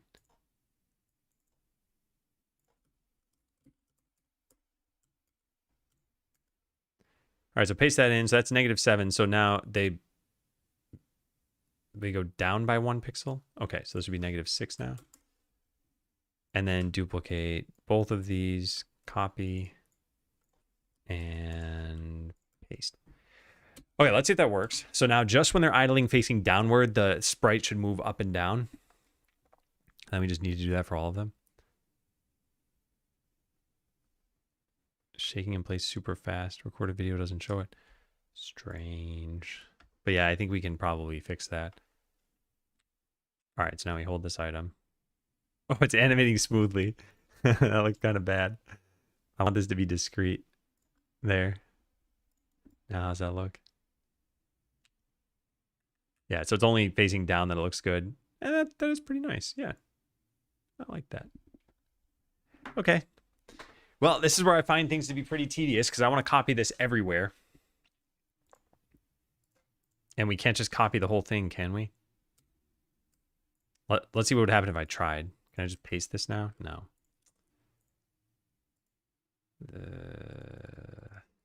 Can't copy a whole track. I could copy it like this, but I still need to set that up myself. I guess we could just do it through code, though. It's probably just easier at this point. So this is farmingplayer.tscn. So where is that? Held item position, held item node. Yeah, I can edit the TSCN file, but I'm gonna have to do this for all of these. It's gonna be annoying. Especially, I don't even think I can see their names here, can I? Can I? This should have some indication that it's hold item down, right? I guess the animation would correlate to it. This is the reset one? Oh, I see. Okay. Glad I paid attention to something. All right, so we got to find this in here, but only in the idle one. So it is not that. So it must be this. Yes, it is.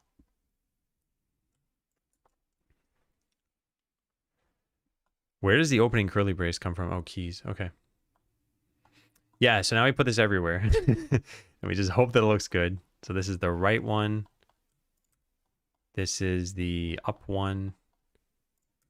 And I'm going to do the same thing with walking. And again, just hope that... No, wait, we can't. Because walking has more frames. So let's try this. Now, idling in all directions should look okay. And we just need to set it up for one walk direction. Yeah.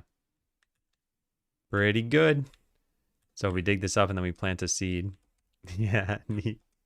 Okay, let's get walking. Add property position. I kind of want to just paste these for now. Because it's probably the same general coordinates, right? -7, -6. No, they don't. It's totally different. Well, I can't even tell. Because this is not really working correctly, huh? They only go up for what looks like 2 frames? Start low, low, high, high. Nope. No. Low, low, high, low. Low, high. Low, low, high, low, low, high. Okay, I see. So this would be -6 for both of these probably. Which means you just drag this over to here to give it -7. Then put another point over here.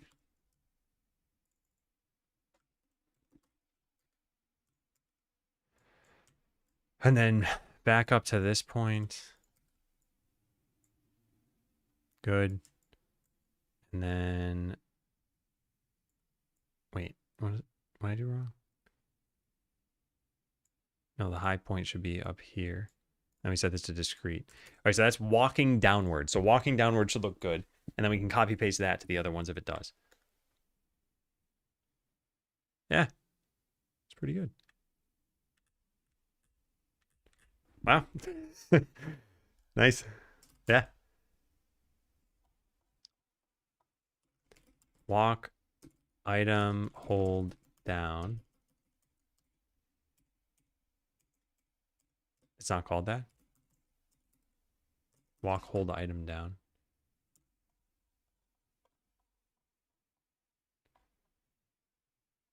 So we copy this and dearly hope that it matches.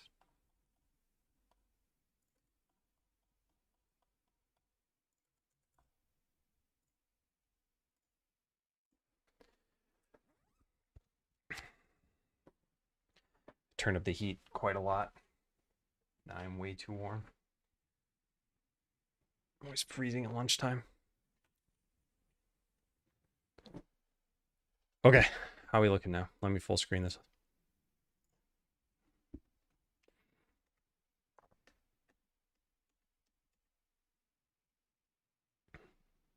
It's blocking their head. Also, it's got to be in a different order when you're facing upward, huh? Yeah. But otherwise, it looks pretty good. So facing upward, we got to change it so the held item node shows below the sprite.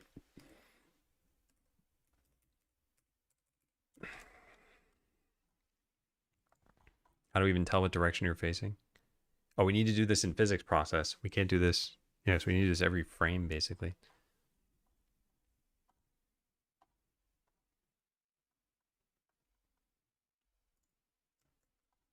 Okay, so how about we just make a property somewhere. Private pool is holding item.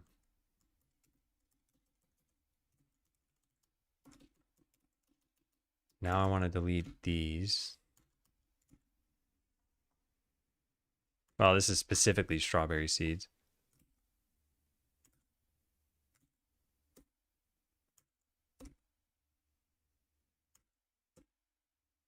Cool. All right, what next? Now we got to check if is holding item and facing is equal to vector 2.up. Does that even work? Set it to cardinal direction. What is cardinal direction set to? No, it's never normalized, is it? No, I don't think so. So yeah, that's too bad.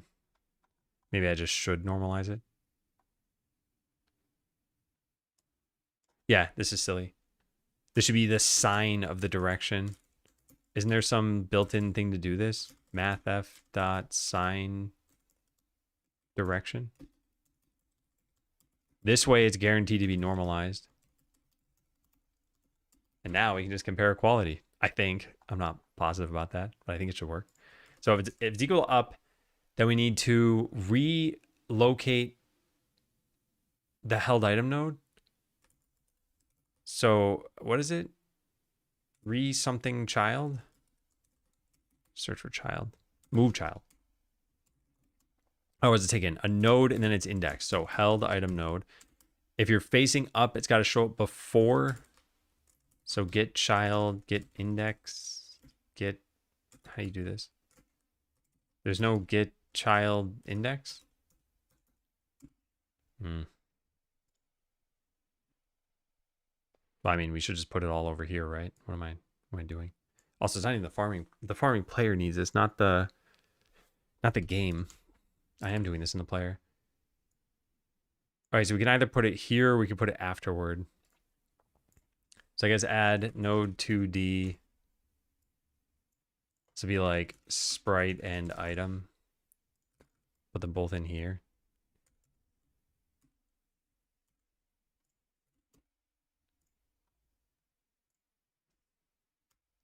So now we need sprite and item.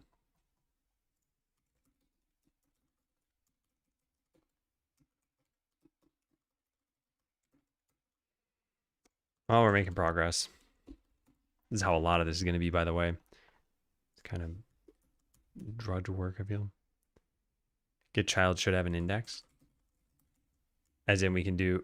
Oh, it takes in the index. I need to find what the index of a node was, which would mean I need to look through all the children and probably do an O(v)n search on it.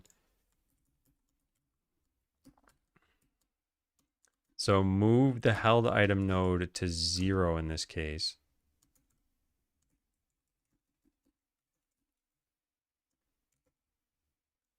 I guess we just put this here, right? Otherwise, move it to the end.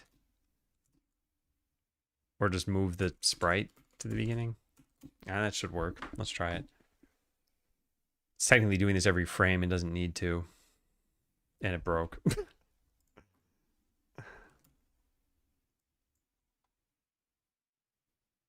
Stack Overflow. Select farm item is calling update held item, which is calling is holding item. Oh, that shouldn't have ever been the case. Why is that happening? There.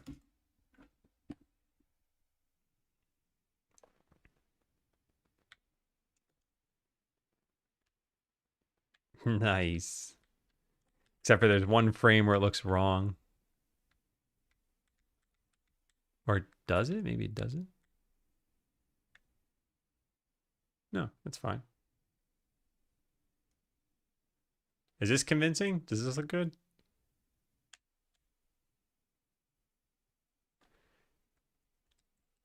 Yeah, I think it looks fine.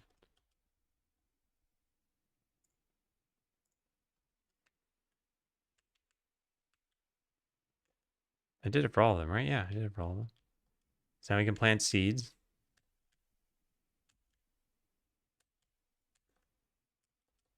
Nice.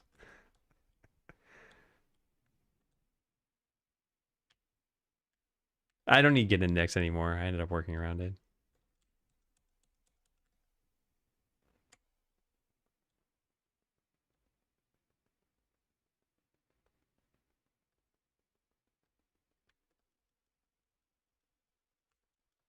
Is this like jittering my character? What's going on? What's going on? Not causing any issues. Is it though? Yeah, if I press this, I can't tell. No, it looks like it's not doing anything.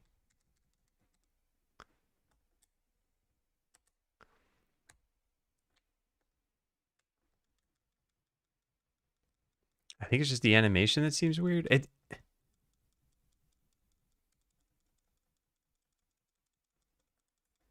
me look at it in the OBS window that I have very small. See if it looks particular over there. I don't think so. Looks like the animation is causing it. Am I even changing the animation?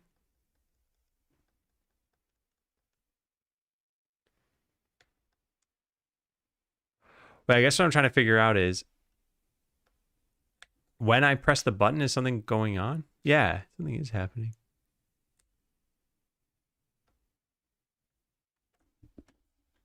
Huh.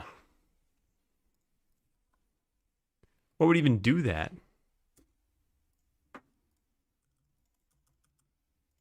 What's happening here? Oh, there we go. Yeah, what would do that? So it is when I press the button. Oh, we set is performing action to true. Yeah, that wasn't supposed to be there.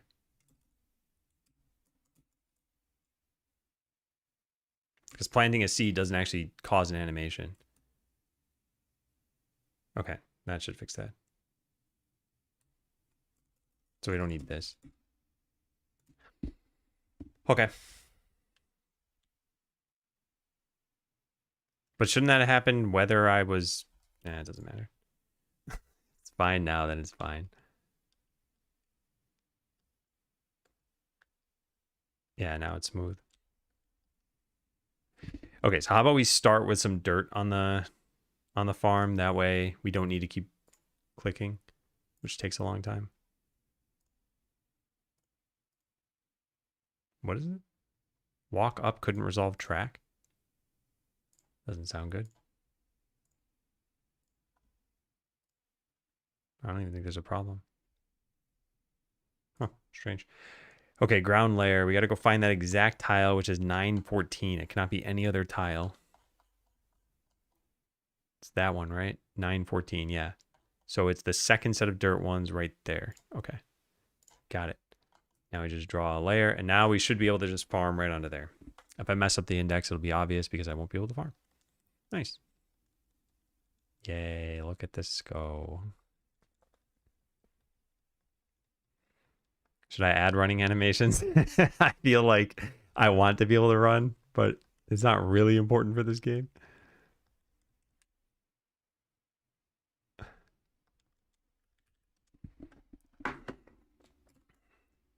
So there was something else I wanted to do. What was it? Oh yeah, allow for planting many things. Okay, let's go do that next. So we'll check this stuff in. Tile might change slightly. I'm going to keep that there for now. Although even on the final farm, we'll probably want there to be some dirt.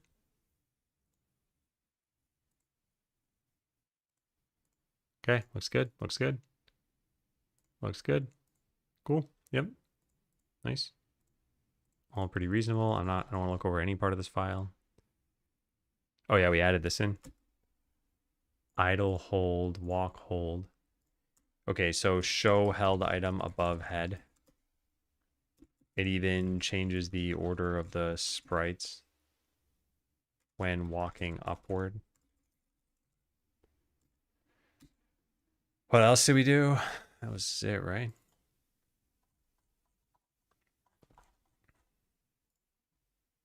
I mean, I did fix a tiny other issue, but I'm not going to write that down. Okay, so this, if is action just pressed and you're not performing an action. So this is fine, except for when you're planting seeds, we can just check if input.is action press, not even if it's just pressed, and check for the button. And in this case, we'll just put this here. And that's it. That should be the change. Now you can plant a bunch of seeds just by holding the button down.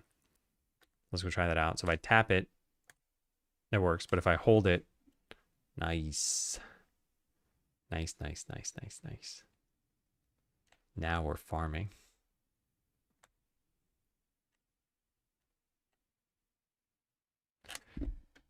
Okay, now we kick our character into turbo mode. Sonic the Hedgehog, 540. Try and stop me. We've got our racing game now. Oh, too fast. Speed running.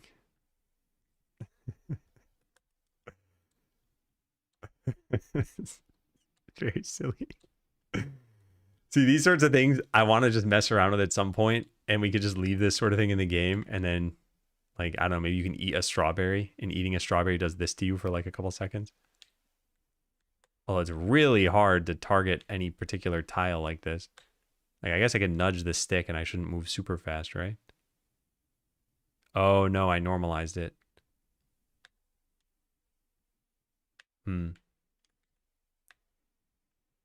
Oh my god, this is so difficult. Okay, let's see if we can make this a little bit easier to control then. Not that I want you to go into turbo speed, but just this thing about setting the velocity. Yeah, cardinal direction times speed. We shouldn't do that. We should just take the direction and normal. No, we can't do that. How do we do this? I guess we figure out the magnitude of the direction and then multiply it by, yeah, that would work. Original magnitude equals direction length.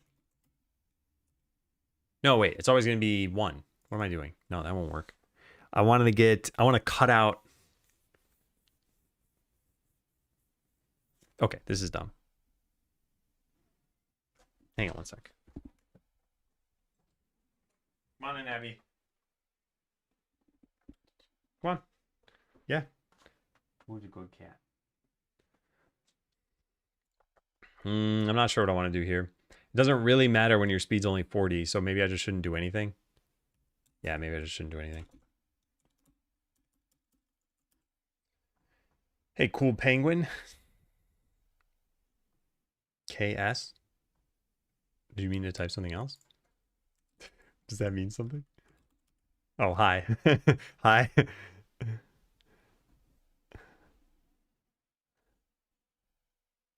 All right, cool. So allow planting by holding the button. You used to have to press each time. That's it. That's all we changed. Okay, watering can. Should we do that? You want to come on? Good cat. I've summoned her. If you can. Come sit down. Come on, cat. Hi. Come sit down. This is Abby, for anyone who hasn't met this cat. She's a good cat. Yes, you are.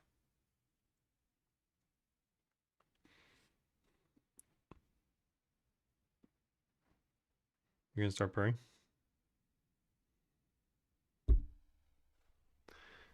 All right. Hi, Abby. Cute cat. Yeah, she's very cute. See the fur coming off of her. My goodness.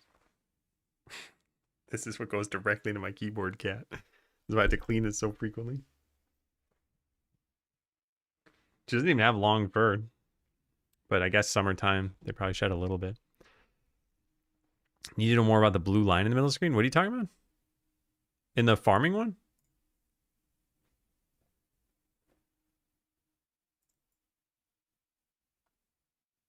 No, there shouldn't be anything weird here. In the dock?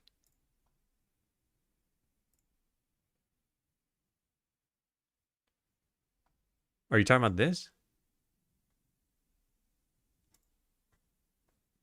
Oh, oh. As in, like, you need to know what this item means, not what the actual blue line was about, right? Yeah, I'll write a note about this at some point. All right, watering can. Let's go take a look at that. We have a watering thing, right? Where is that? Here.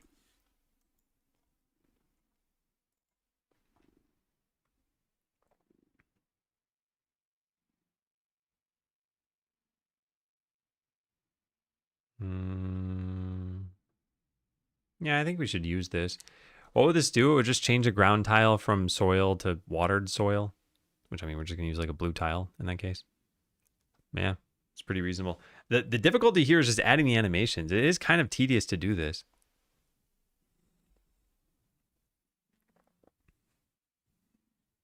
She's purring so loudly. Oh, it was a grammar thing. Oh, okay. Okay, yeah. These are my shorthand notes. All right, let's go add in the animations. This is where I'd love to say to AI, like, could you just do this for me? Like, here's the graphic. Here's how many, you know, maybe we should try it. Like, why not? And if it does save me a bunch of time, this would be great because this is exactly the kind of grunt work I don't want to do. So yeah, let's see what it can do. New session. Let's try this. Yeah. So not plan mode, but actual like ask permissions. Sure. All right. So I have, where is that? Here. I didn't even put this in the game. So it's a good thing I thought about this for a sec. All right. So put this here. Watering.png.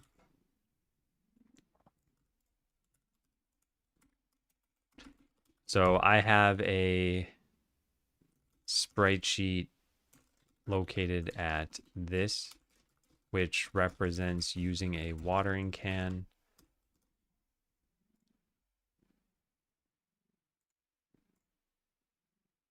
All right, so add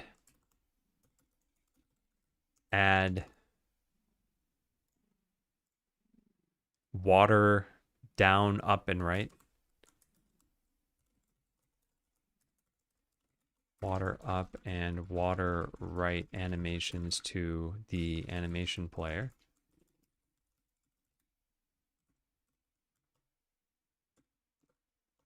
There are, how big is this? I mean, it could probably figure this out on its own, maybe. I don't know if it inspects images. That'd be kind of cool. But let's see, 1, 2, 3, 4, 5, 6, 8 by 3. There are 8 columns and 3 rows in it. And the first row is what, down?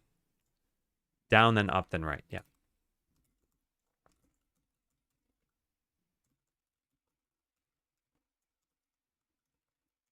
Second is water up, and the third is water right. Add those animations to animation player. Now add a water. What is this thing called again? Blend space 2D. It's not really that though. It's animation node blend space 2D to the animation tree with connections from idle. Oh, walk item hold doesn't even have. Oh, you don't even need transitions. I accidentally did that. I didn't realize that. Interesting. Do we need anything else? I think that's it. Whenever uncertain. Let's just leave it at that. Oh, let's see how this does. Because yeah, there's a bunch of grunt work that I could just copy paste this every time I need a new animation. Select folder. There. All right, let's try it. Are you transitioning manually? Yeah, I'm calling travel. So it can just teleport when there's no connection. I forgot that it could do that.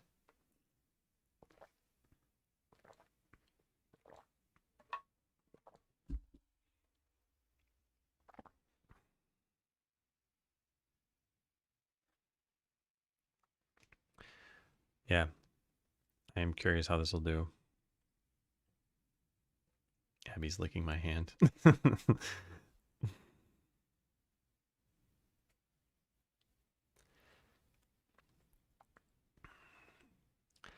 I wonder if I'm going to go nuts with the amount of setup for each game that there is.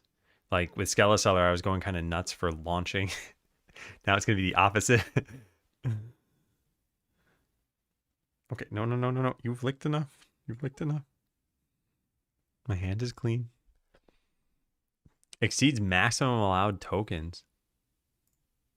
Use offset and limit to read specific portions. Search for specific content instead of reading the whole file. Huh.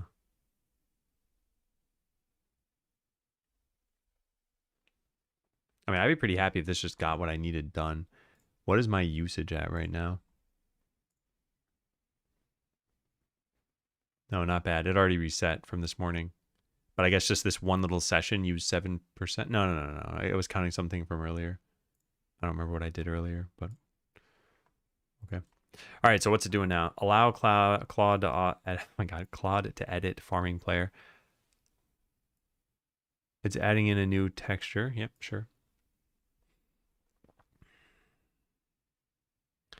Now add the 3 water animation sub resources. I'll answer them after the last one.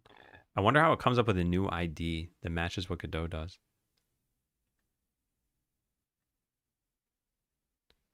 So it looks like it just did it. Oh, no, it did not. Now it's doing it. I'm not going to look this over right now because it's just a clean commit so far. Animation library, all right, sure. Yeah, whatever. Just allow everything. It's just editing files at least. Because, like I said, if this saves me the time of having to type all this stuff in myself, I'll be pretty happy.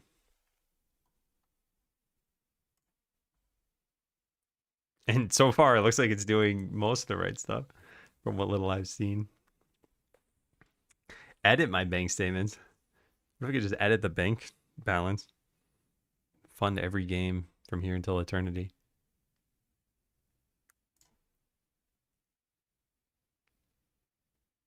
Oh, I could just say always allow for session, right? Because this is as far as editing goes. I don't care what I edit.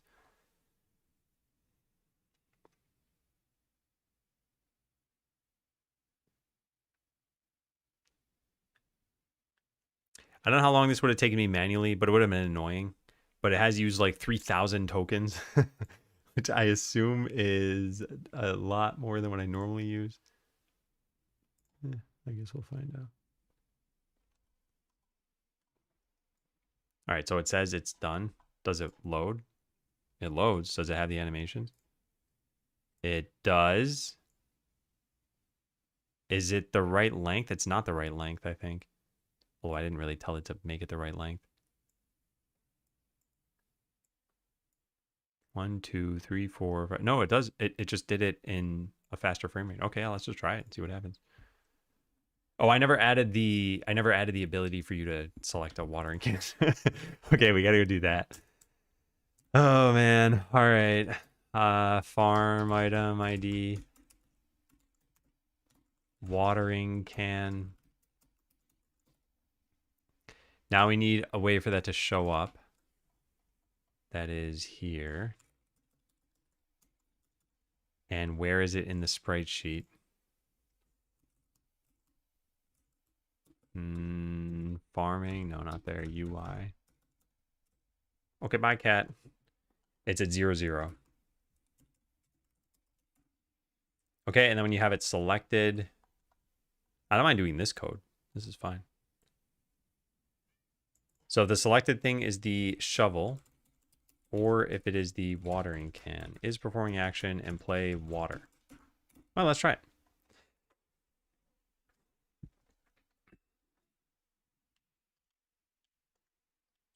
Oh, I don't have the watering can. I forgot to put it in the bar.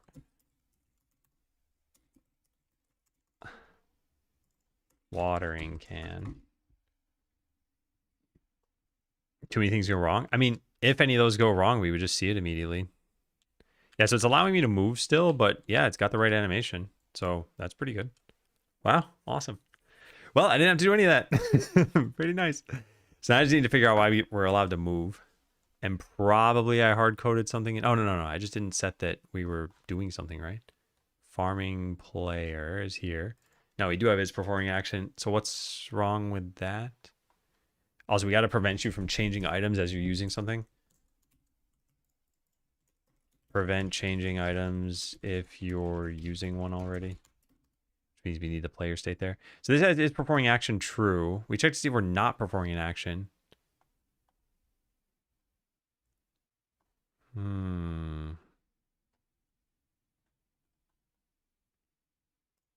This is open from Rider right now? Yeah.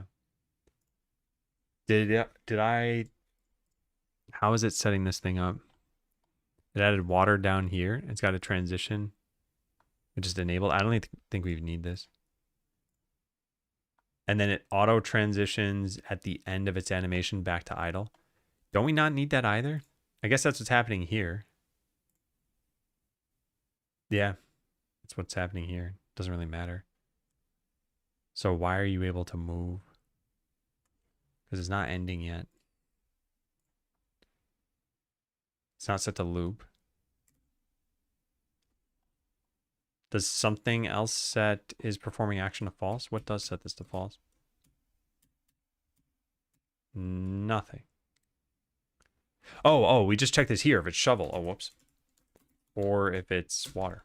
There. Okay, that should do it. All right, that did save a bunch of time. Definitely worth the money. Yeah, nice. Now it's not actually changing the tile. And if you water dirt, should it change without you putting a seed there? Probably, right? That's what happens in Stardew Valley. All right, so now we just need to do that. Make the water actually change the dirt to a different tile. We can finally use the staged sprite sheet. Or not staged, but like, yeah, whatever. I know what I mean. All right, I'm going to take another break. Is it jump time?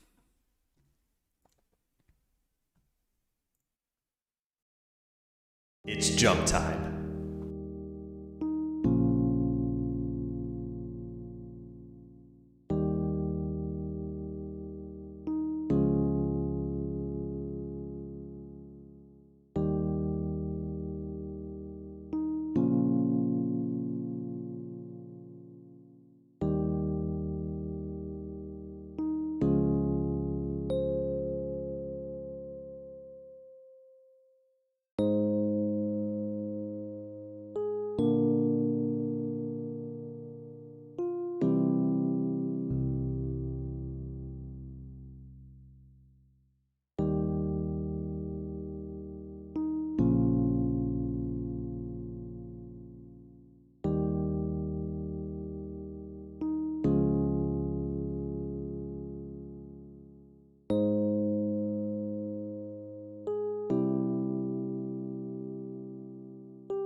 Hello again. Hello, Abby. Hi. She's starting to meow. It's like 2 hours before food time. Close the game. But hey, Meridianus and Pixel Mixer. Howdy, howdy, howdy. Okay, so we just need to change this. We don't actually have this in the game right now, so we need to put it in the game. Farming game, ground layer. Yeah, so we'd put in another tile set here. And I can just add in, what is it called? I don't remember what it's called. Tilled soil. Tilled soil. There. All right. So this has an ID of 1. So now we got to be a little bit careful how we do this. So if you water soil, oh, it's got to have some like callback, right? It doesn't right now. Farming player, animation.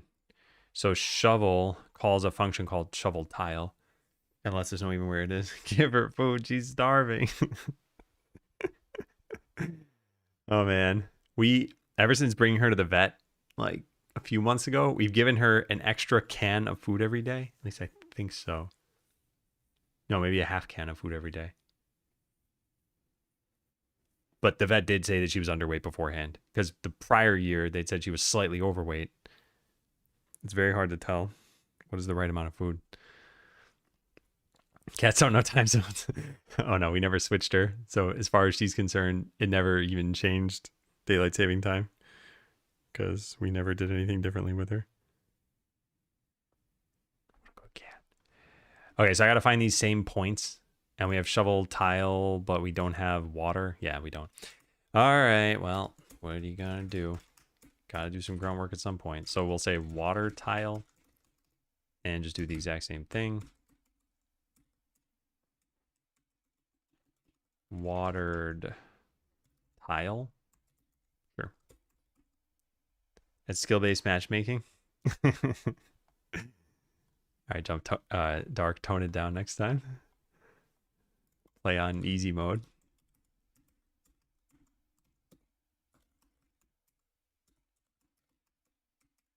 Game. Okay, so shovel tile. Yeah, so this is going to be this. On player watered tile.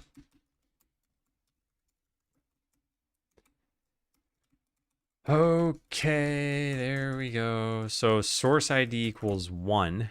And now we need to set it to a different tile altogether. Where's that? I'm just setting it to one of these darker ones. Is this watered, really? This is like bright blue. I guess I don't really care. Yeah, just pick any of these. It doesn't matter. In fact, if there's a 914, we should just pick that. I'll pick this one. Okay, what's the coordinate? 5, 5.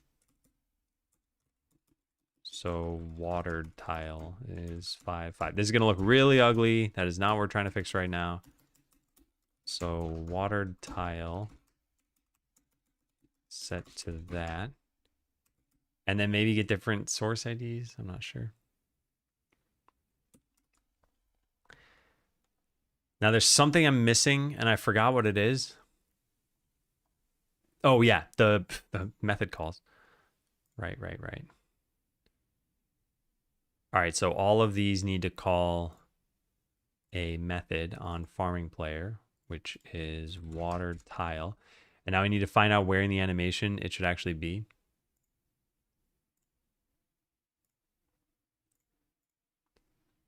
So let's look at this one, which would be the most obvious. Watered down. Where does the water actually hit?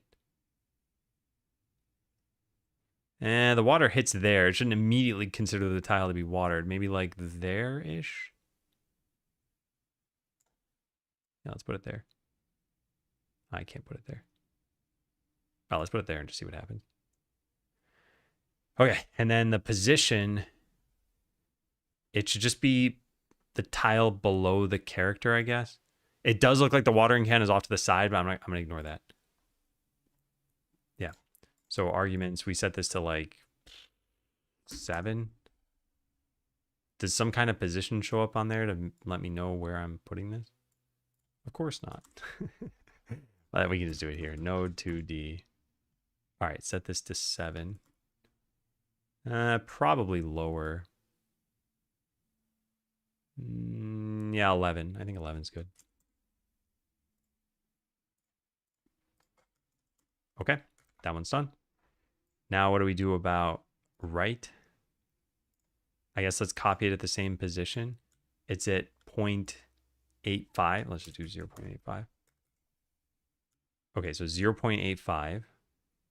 Water right. We try to copy it at the same location. Doesn't work because I don't have a call method thing on here. But now it works. And it's at a different location for some reason. How nice.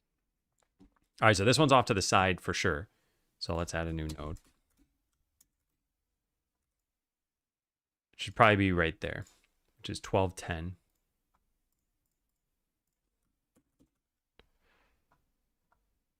Okay, and one more, which is water up.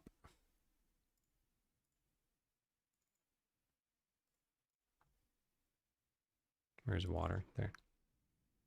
All right, now where's that one look like it should go? Just, I don't know, 0, 0 maybe?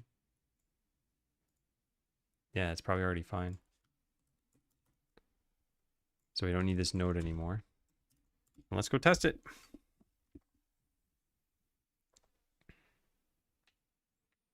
So if I water a tile, oh neat. It picked one with a little thing on the corner. I gotta pick a different tile. Well, that looks pretty good.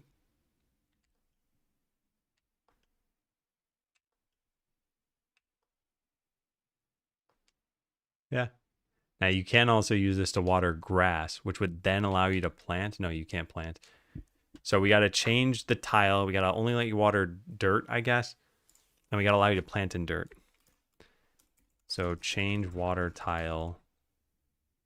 Don't let you water grass. And allow planting in watered soil. Okay. So change a water tile. That's first. We just need to find any other graphic.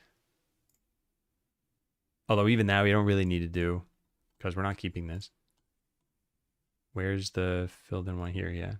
So what is that number? 9.6.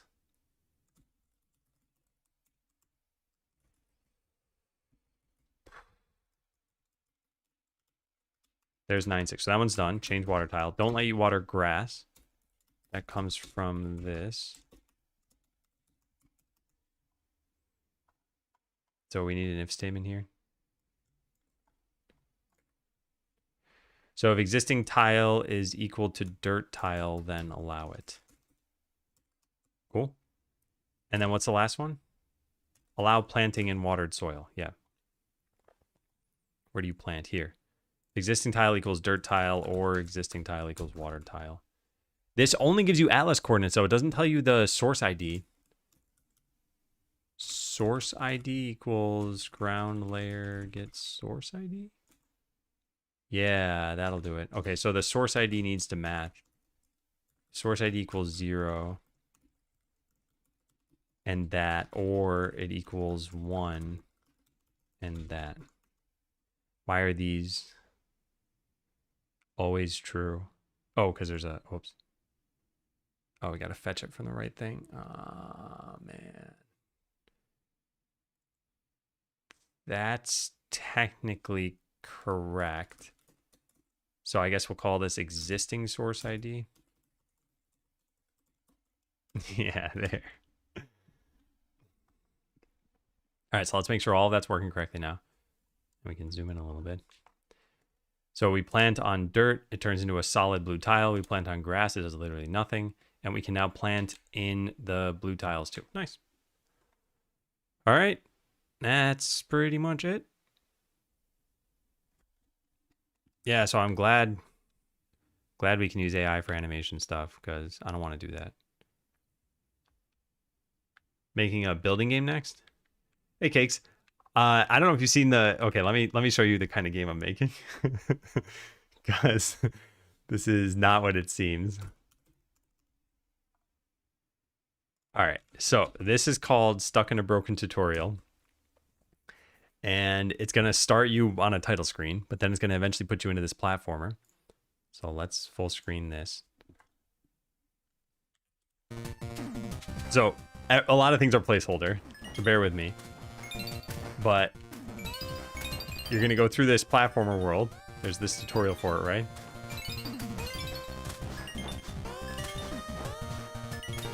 Then you get to here. It says try to collect the diamonds in one go. So you tried to, but you can't make it.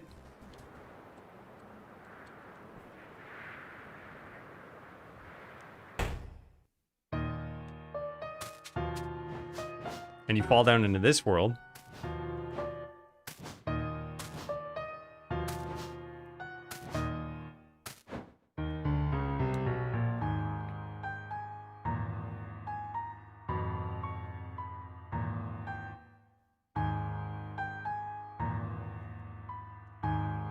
There's no sound for this yet. And you get teleported to a farming game. And then we gotta have you enter a tutorial in here. Hey, quiz, excuse me. Did you say AI for animations? AI for modifying the code for animations. So in Godot, the scene files that you have all look like this. They're just declarative things. And I wanted to modify, you know, a whole bunch of parameters at once. So I bought all of the sprites. I don't plan on using AI for sprites. But when it came to plugging in all these animations that we have over here, like these things, like I need water down, water right, water up. And they're all annoying to do because you have to fill in the texture, the frames, each individual thing, like the timings. So that I just gave to Claude Code and it was like, yep, I did it all for you. And that was great. So yeah, anyway, this game is going to take you through a bunch of different games with like slightly broken tutorials. So in this one in particular, you're going to meet a guy who's going to teach you about like, hey, here's how you're supposed to farm. But as a player, you're going to be like, well, I was not in a farming game. Why am I in a farming game now? And you're eventually going to go back to sleep. And you're going to be in a combination of the farming game and the platforming game. And then end up back in that like scary looking world. And yeah. So this is a more story-driven kind of comedy game. What are you working on for your next game, Cakes? Because I saw that you've still been streaming, and I thought you were working on an OpenGL thing. I only tuned in very briefly. But yeah, we got to add in animations for all this. Or sorry, not animations. Sounds for all this stuff. But yeah, things are going pretty well here.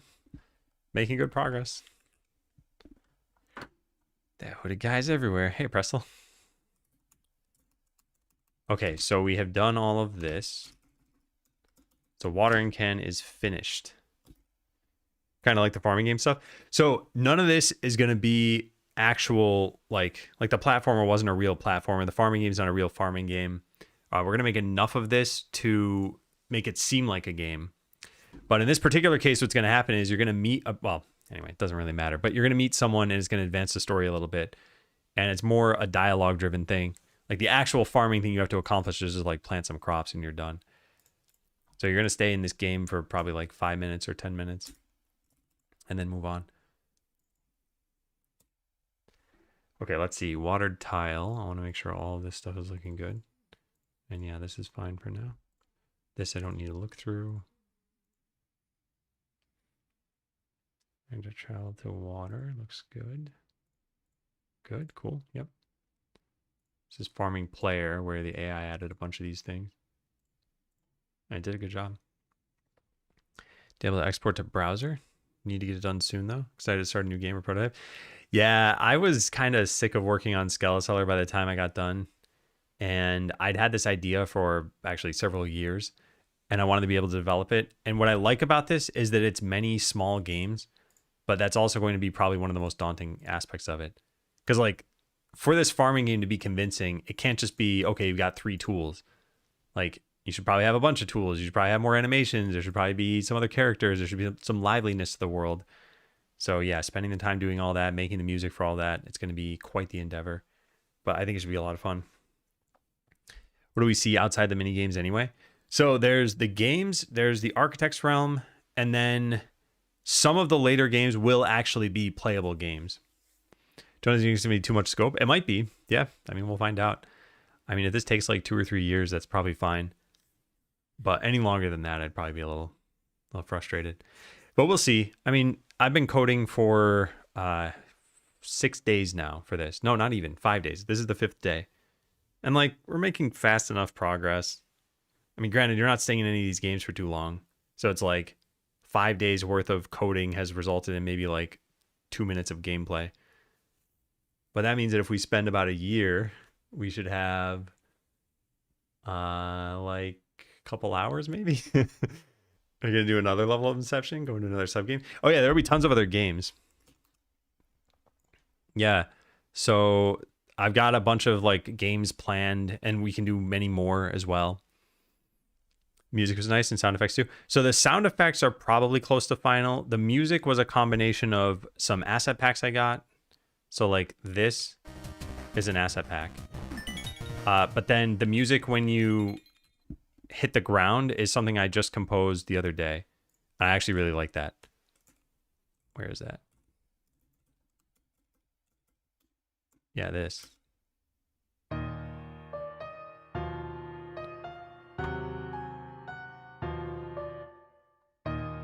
It's, I think, pretty sufficiently creepy sounding. I've got some other tracks I've been working on. So yeah, we'll get the stuff in the game. Thought it was from back. No, that's what I was working on the other day in Fruity Loop Studio. All right, whoops, that's not Fruity Loop Studio. Yeah, I want to do music streams every week. And that one we actually like practically finished. There's a little bit more we have to do. But all the Architect music is just going to be piano stuff. So that's the whole track.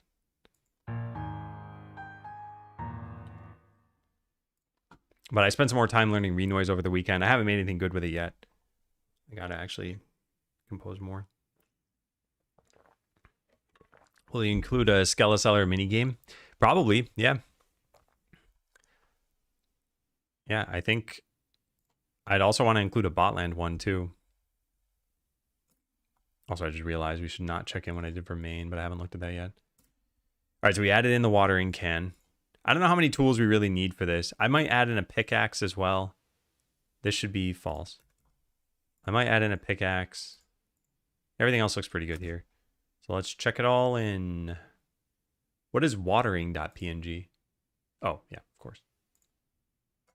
Okay, done. All right, so add watering can.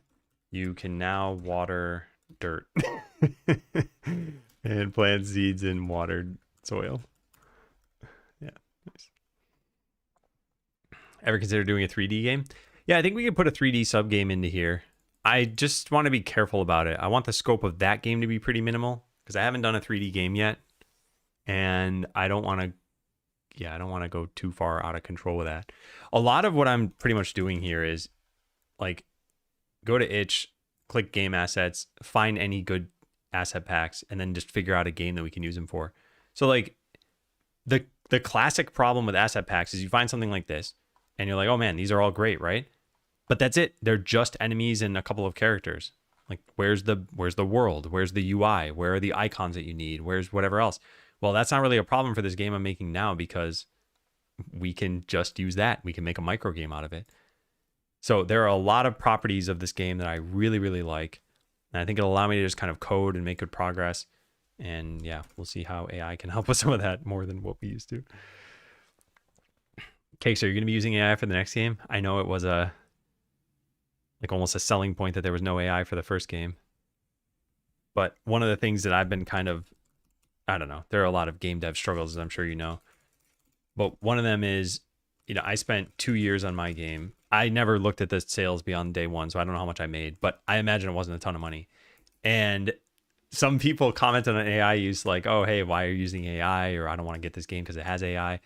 But the only way to not spend 2 years on a game if you don't already have a ton of money is to cut down the scope or speed up how quickly you're doing all the features or get more people on the team. And they all have their pros and cons.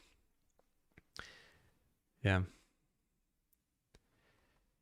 Oh yeah, that I had made in Fruity Loop Studio. I actually really, really like the asset pack music though. That one was... Where is that? I don't know where I put it. Yeah, I don't know where I put it. I might have deleted it. Yeah, I don't see it here. Well, anyway. I liked what I was using before too. All right, prevent changing items if you're already using one. What happens if you do this? Maybe not sure. I like doing pixel art. Got a guy for sounds and music, and I love coding. Maybe for a pixel art sketch AI result. Yeah, I think this is one of those things where gaming is in a tough state. Gamers right now really don't want AI to be used for creative stuff, but I think it's going to happen more and more. And I think there will be a transition period before there is like majority acceptance if we ever get there. Yeah. His email. Okay, so what happens if you use this and then switch? Yeah, so weird stuff starts happening. So we can't allow you to switch while you are doing something. I mean, it's just a visual issue. Oh wait, you're allowed to water grass even though it doesn't do anything. Well, I guess you're allowed to dig on dirt even though it doesn't do anything. Saw the lumber game? I did not see the lumber game, no. Yeah, I think it is certainly a strategy to take to just go all in on AI and just forget about the haters. But yeah, I think I'll try things out more and more and just kind of see how it speeds up my workflow. And also like give it the things I don't want to do. So I mentioned I gave it AI, or I gave this task to AI. Where was it? This, like, I didn't want to add in all these. I don't want to click. This is probably like 30 or 40 clicks to do. It's dead simple. There's no thinking. It's not actually producing artwork. It's just setting up this structure here. So it's like, yeah, give it to AI. It did it. It's not like it cost me extra money. Hey, well, back. All right, so prevent changing items. Where do we do the changing items part? I think the farm game... No. The hotbar itself handles that, which means now it can no longer do that because it needs to know if the player's using an item. Yeah, we just keep track of input here. Okay, that will not work. Oh, I'm sorry for waking you. This cat. This is the full AI one. Timber Rush. Oh, I had seen this game. Wow.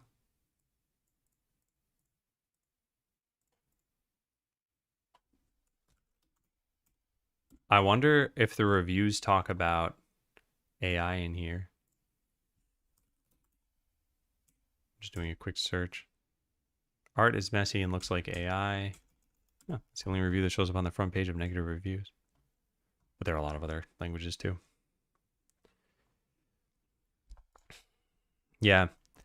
I mean, again, if you take the whole, like, it was what, 675 reviews multiplied by 50 and they got whatever 30,000 sales or something, it's like, why wouldn't you use AI at that point if you're trying to make games as a business? And I'm still making them out of the creative endeavor, but I also don't want to take as long. And this game in particular, like, it's called Stuck in a Broken Tutorial. I think this could set itself up well for sequels or for more content in the future.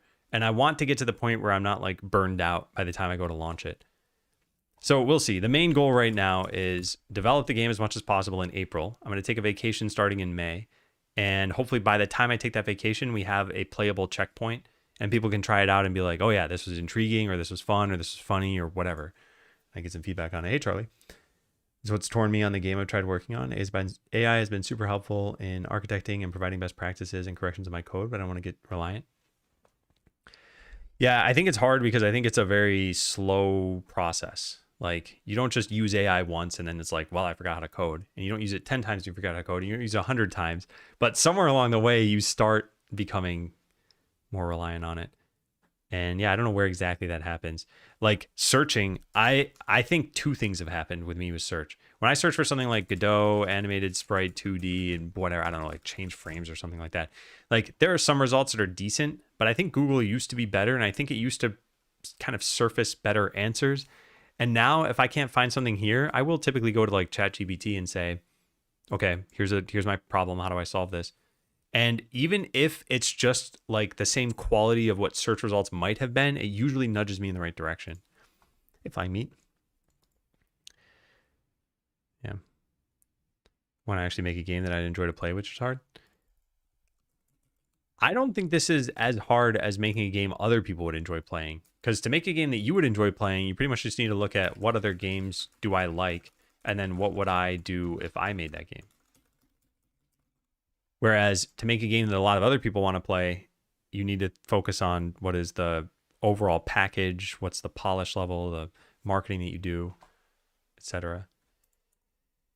And probably already know the games that you like and what you like about them. And ever end up sharing numbers? I only shared them the first day, and then I realized it was a terrible idea. I very much did not like focusing on money. So I haven't even looked at the numbers myself since that day. I have not seen how many sales there have been. I don't want to see it. I don't plan on ever looking. Prevent changing items if you're using one already. Yeah.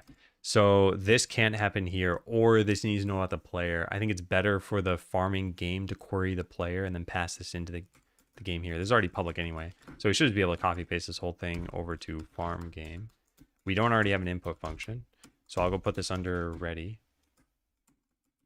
Right there. Then this would go into the hotbar. And we kind of just want to select like the next one. Why is this public? It doesn't need to be public? Oh no, just for the select 0. So there should be another function here that is public. So be like public void select slot relative by relative index. Yeah, in relative index. And then all we need to do here is that, but that actually won't work, right? Oh, I don't know. We'll try it out. All right, farming game. So this is select slot by relative index 0. And then down here is select slot by relative index 1 and -1.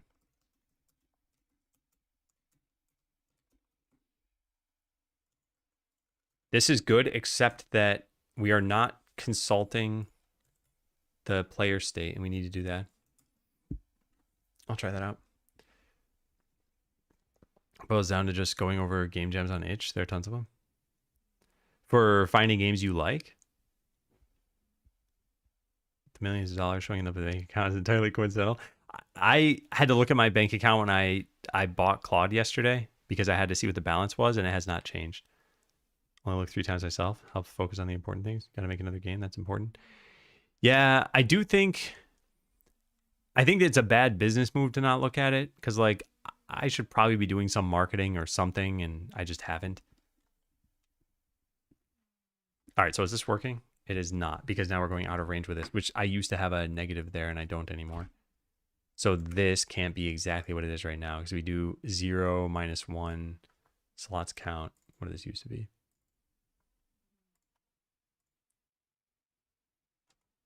I guess we just add in slots count no matter what. Yeah, this is the nice thing about modulus. Doesn't matter how many times we add in slots count, it'll only change it when we go negative. It won't break anymore.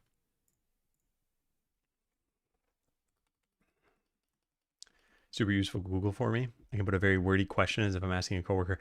Yeah, I do wonder. This is not meant to be a leading thing or super controversial, but for people who are against AI right now, I wonder if in 2 years, a lot of those people will at least be using AI for searches, for example. And some people won't be. And I'm not trying to say that like this is some kind of gotcha and the people are going to definitely do that. But yeah, I do wonder how many will switch. Okay, so yeah, now we can select as I would expect. And what that means is we can consult the player state, so farm player, and see when they are currently doing an action, which we should just have some public Boolean thing here. Where is it? I typed the word shovel somewhere. Here it is. Okay, so this can just be a public bool is performing action. Oh, it moved it for me. Interesting. Not found. Oh, it's lowercase? Okay, just capitalize that differently. And then we set this to true here. Why do we set that to true? We don't need to do that anymore. Okay, yeah, it changes to a ternary. That's fine. Or switch. I was going to say, I guess it doesn't really make too much of a difference. But actually, can't we change this to the switch expression? No. No, I'll just leave it as is. All right, let's try it. Google search top thing is used by many, many people. Yeah, I guess that's sort of almost like against people's wishes, though. I guess what I meant is like how many people will seek out that type of search. Not as long as I can live without. Yeah, there might be a day in the future where it's impractical to avoid it, or like search results have gotten so bad or something. Granted, I'm worried about long-term repercussions. Yeah. Okay, so we should now... Wait, now I can't even press a button. This cat's just like grunting instead of purring.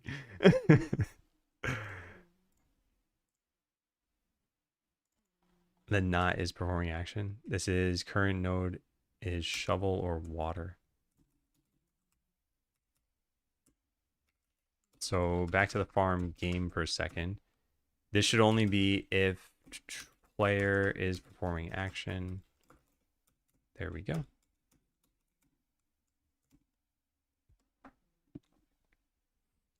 They have experiments with users for it. Yeah. All right, so now we can't perform the typical actions that I had before. I'm not actually sure why. Yeah, it's also full of mistakes. Found a summary of searches which quoted a 20-day-old scam website as a reliable source. Yeah, I mean, in that sense, it's not really different from regular search because scam results have always been in the top however many. There's just such a monetary incentive to do that. I have to start paying for it, more or less come to terms with it. I see. AEB, for your QMK keyboard, could you share any interesting layers or key maps? Yeah, I can share my whole key map if you want. It's right there. Most likely associate your past experience with the game jam you're looking to participate in. I think I've forgotten the context of this conversation. So yeah, layers are all listed here, and then you can see what they are down here. So my base layer, symbols, numbers. There's a lot of interesting stuff farther down, but it's kind of harder to find because I have a whole bunch of color changing stuff, but I don't ever have my LEDs on anymore. But yeah, I've got like multi-purpose keys that I have. Yeah, there's a lot to it. But anyway, if you have any questions, feel free to ask. Okay, so this input is happening, but we are not letting the player get input for some reason. We should mark... No, we don't need to mark anything. It's this that should happen. I wonder if is performing action is just true all the time. You'd see it was an ad because it had ad written in front of it. Not always, no. There are a lot of scam results that could still make it to the top and were not necessarily ads. Again, there was still a massive like monetary goal for scammers to boost their search results, and they would do a lot of SEO tricks to try to get to the top.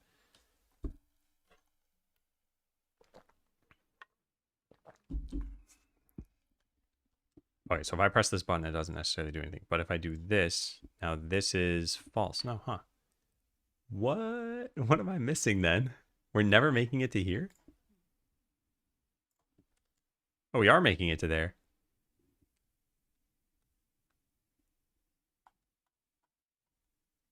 We must be removing the animation afterward then. Maybe travel doesn't immediately say that this thing is playing this. Is performing action. Is false. Oh, interesting. I thought this would immediately be considered true. Okay. Let's put this down here. His performing action equals this. This. We put this back to this. Got it. Put that down there. And then check this with a lowercase one. Actually, the way we can do this more easily is just change this to not exist. And if it causes an error, then we know. Yeah, there are some problems here. This one. And that's it. Nice. Now we can put this back and delete the breakpoint and run again. Feel it's better to focus on the core game loop and have it be really good and polished. A lot of mini games can deter from that, but I guess you're doing a story-based game, not my cup of tea. Yeah, also part of what we're doing here is kind of a mix between what would have been a prototype and what is like a first checkpoint. So what I did with Skeleseller is I made the game in a totally different language, so I couldn't reuse the code base. And we did everything as fast and hackily as possible. So now what we're doing is we are making things like a little hastily, but this code is not like a trash code base. We can still build on it. And after another few weeks, I'll start giving it to some people and saying like, okay, what do you think? And if they play it and they're like, whoa, this is great, then cool, we'll develop it and it'll start to look better and better. But if they play it and they say like, I don't know, I'm not feeling this, it doesn't seem like it's gonna be fun, or like I need to see more of it or something, then okay, cool, we can pivot. But yeah, that way we don't end up developing a whole lot that we end up throwing away.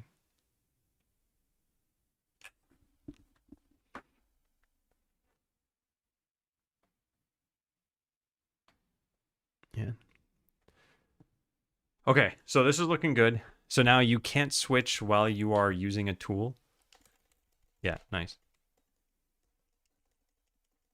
And then you can switch, but there's no benefit for you to do that, or at least not that fast. Alternatively, we could let you switch and just not render it. That's probably, I don't know. I don't really care. Yeah. Again, the usability of games only needs to be good enough for what's expected out of the game itself. So in this game, if you were to dig up like 1,000 tiles and you're constantly planting and then digging and then planting, like, yeah, we probably want to make this a little bit better. But if you're digging 3 tiles, then it doesn't make a difference. Yeah. My favorite indie games are like Balatro, Into the Breach, and FTL. Yeah, those are all like very replayable games. This is not intended to be a replayable game, nor was Skeleseller actually. Yeah. Yeah, for games especially, I think user testing is incredibly important. And for a lot of reasons. It's one, it's mostly taste based, right? You can't say like this game met my needs like you could with business software. Like Rider will either meet your needs as an IDE or not. But you probably don't consider the fun aspect of using it very much. But with games, that's pretty much all there is. So there's that, but then there's also like different setups, different ways of learning information, different levels of difficulty. Like I've heard practically everything about Skeleseller. I've heard it's too grindy, it's too short. I don't know, like the achievements are too hard or something like that. Like I've heard if it were one person saying it, they would be conflicting with themselves. It's not one person though. But what it means is that there's someone out there who finds a game too hand-holdy, and there's someone out there who finds a game not explanatory enough. Just don't test with anyone named Xyletics. No, I'm gonna test with somebody named Xyletics.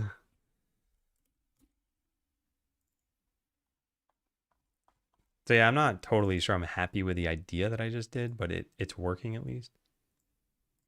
Yeah, nice. Okay. So disallow changing items while using one. Just to prevent the visual issue of showing a seed above your head when you're not in the right animation. It may be something we eventually revert. Okay, push that. Add world boundaries. I mean, this doesn't really matter, but yeah, we could add them. Yeah. So let's go make a collidable something. We don't have any rocks, do we? We got to have some kind of boundary though, right? What do they do over here? We could make it water. Yeah, it could. Well, but then your farm is on an island. I guess we could add large rocks. Is there any like obvious other boundary? There are fences, but like you wouldn't expect the fence to be the edge of the world. Oh, we could put the raised ground. Yeah, why don't we? Well, even that doesn't make a lot of sense, I think. Maybe water on one side and the raised ground on the other side. Or, yeah, something like that's probably fine. Definitely have an advantage as a streamer in India. Yeah, for sure. Because I had someone reach out to me recently and he was like, hey, I'm working on this product, but I need to connect to indie devs to find out if there's an audience for it. And he asked me some questions and I hopefully could help out. But then they're like, okay, how else can I reach people? And I'm like, I would start by looking on subreddits, like ask mods if you can post and see if you can find people through that. Just use a fence as your boundary. Yeah, Irish. Yeah, I could do that. I'll probably use terrain. Does the game scale affect what we see outside the boundaries? Could just add water tiles outside that no one sees. So thankfully, this is not like Skeleseller in that the larger you make the window, the more of the world you can see. It just zooms in. So if I full screen this, there just won't be black bars around it.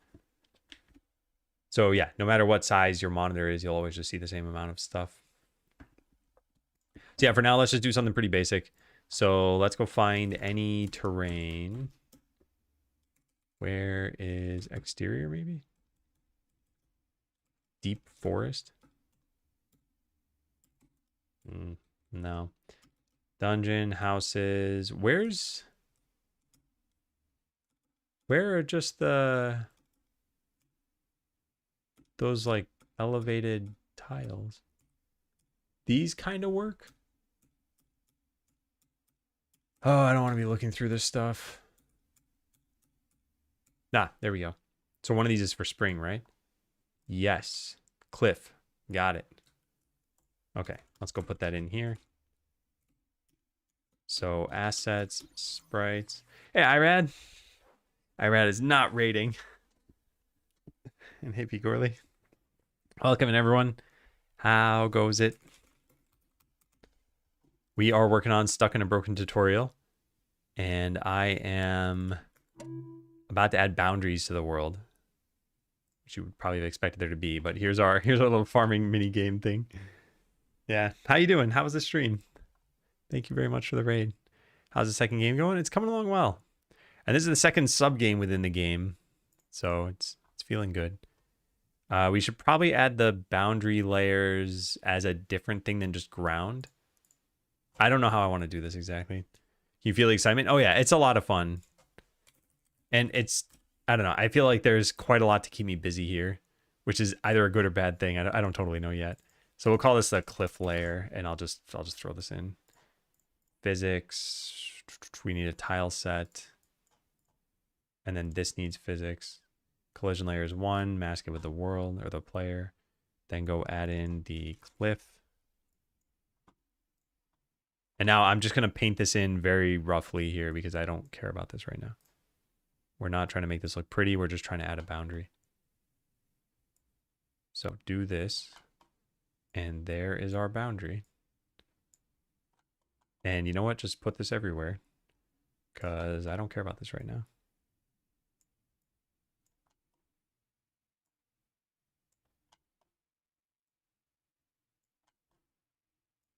Does it fit?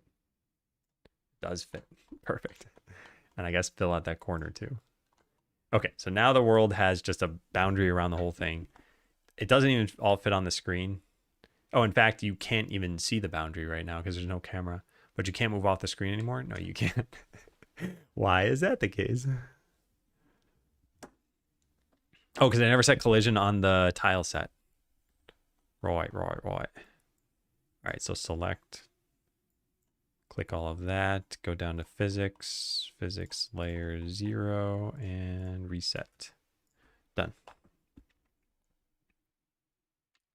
With the blocking tile. Well, I want you to be able to see this eventually. Yeah, so now you can't move outside of the world. Will you name the game Stuck in a Broken tutorial? Yeah, that's the plan for right now. Okay, there, yes. So you cannot move outside of this. You can move off the bottom and the right, but that's because there's just no camera yet. It should actually just scroll those. This is painfully slow. Painfully slow. Okay, cool.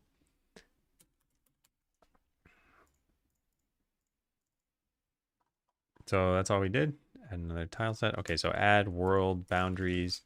These are not pretty, but they stop the player from going totally out of bounds. Okay, done. Maybe there's a bin that lets you get seeds. Let's not do that for right now. Well, I'll put in ideas, I guess, but I don't. Let's put in ideas. Should we start the farming game by spawning you in with a teleport animation? I think that'd be pretty cool. Wait, no, hold on. You are going to enter this game next to Tutorial Man. And Tutorial Man's going to be like, hey, your grandfather just left you this farm. If he saw you teleport in through a portal. Maybe you teleport into your house.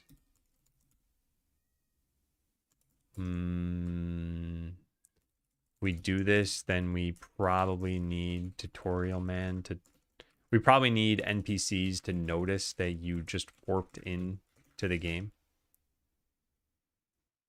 No, I don't think we should do this. Let's just hold off on it for now. All right, add a bunch of sounds. We should probably do that. I think that's one of the easiest ways to add some liveliness to a game. And we have some of these sounds already. Hey, Tim Allen. I like your keyboard. Thanks. Yeah, it's a Korn keyboard. I've been using it for a few years. I really like it.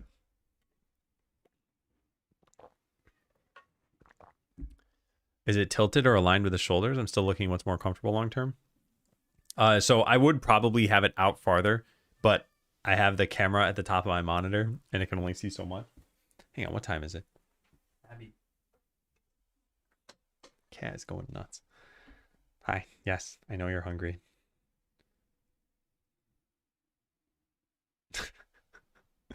Hi.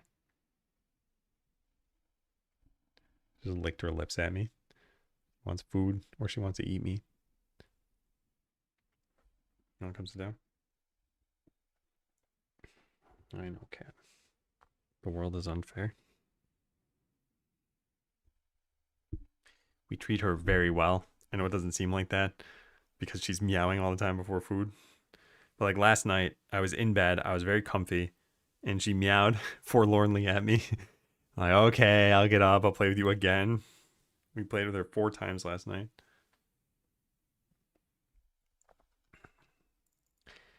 So the digging and walking sounds, I want to time this with the animations. This is another one of those things that's kind of annoying to do. I want to time with the animations, but I also want it to play a sound based on which kind of ground you're on. And it's not hard to do this stuff. Like we would add a method call to each animation, well, each walking animation, saying play footstep. And then we check the ground under you to know which one to play. It's just annoying. Oh yeah, I think we should do it. We have this. Yeah, let's just go do it. And then that'll probably be it for today. I'll at least add footstep sounds. So let's go find the sounds. They are here. We search for step grass. Yeah.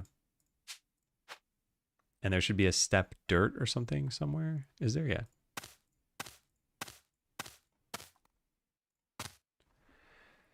Okay. Is there like wet dirt?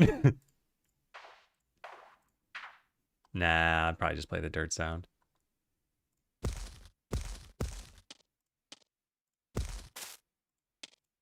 Yeah, I'll probably just play the dirt sound. Do we already have some of those sound effects? Audio, sounds, platformer, step grass 1 is used. Yeah, so we probably use that again. Do we have the dirt step? No, we don't.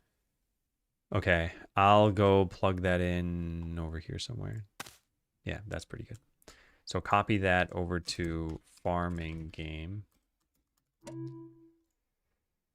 Okay, now we go plug in some basic stuff.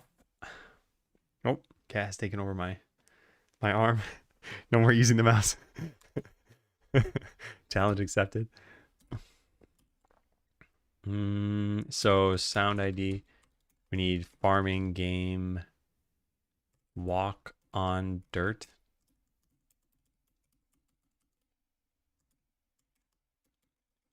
Okay, let's duplicate this.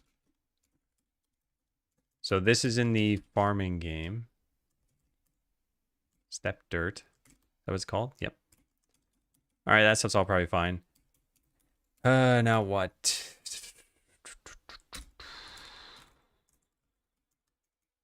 Oh, I think we play this directly inside here somewhere. Grass. Yeah. Play step sound. Okay. Well, let's close out everything else and go back to farming player. And put this here. Private void play step sound. So we want that one and this one. Is on dirt. We should emit a thing. Because this shouldn't care where we are. Yeah, we should probably just do this. Pixel position. We need to know where you stepped. This thing won't tell us though. So position plus vector 2 dot down times 8.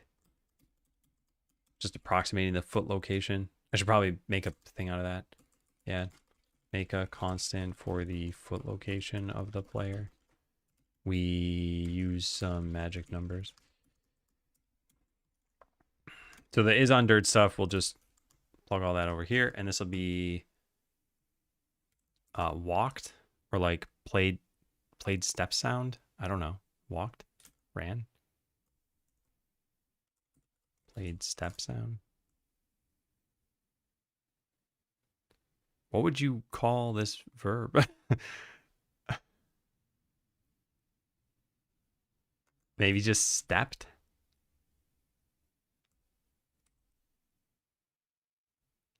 Yeah, whatever. Yeah.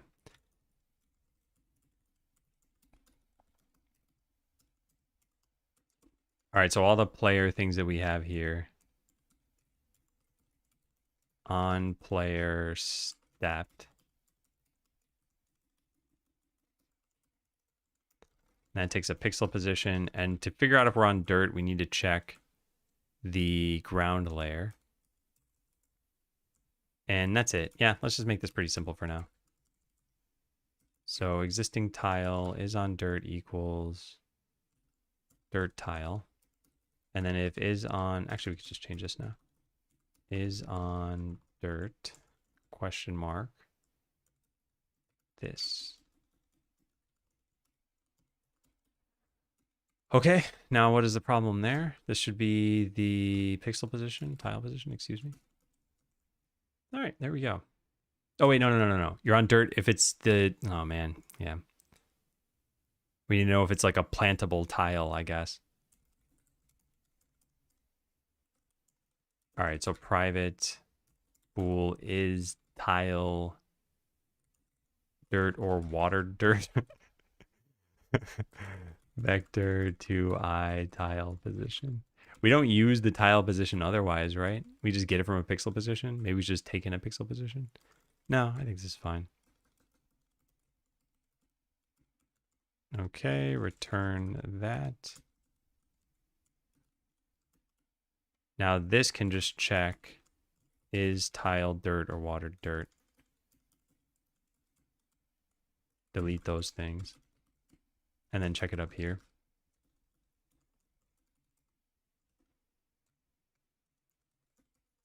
Cool. Now we just got to play sounds at the right time. So I'm going to cut a corner here.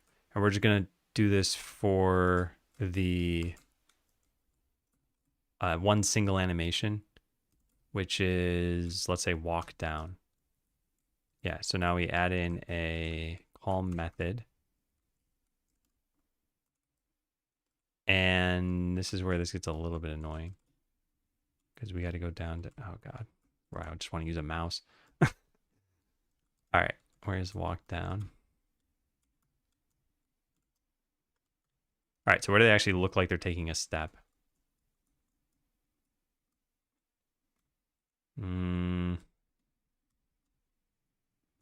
Maybe like this frame right here. And then that frame. Yeah, so 0.2 and 0.8. That can't be right. It should be even times, right? 0.2.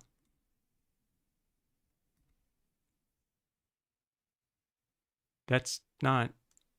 Is there a frame missing? What am I... There are 3 walking on the right foot and then 3 walking on the left foot. Why doesn't this line up then? 0.2.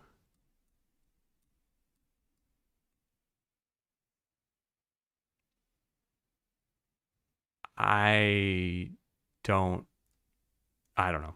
Yeah, I don't know. Keyword video once more so I can study one-shot mods in more detail. Yeah, like I said, feel free to ask me more questions if you have any. All right, well, play step sound should happen at 0.6 or 0.2. And then, yeah, I don't know why, but it should also happen at 0.8. It's going to be uneven. I just don't understand why this isn't evenly placed. Did they skip the repeated middle frame? I don't think they skipped any frames. I think the part I don't get is if this is playing at 0.2, the animation is only 1.2 total in length.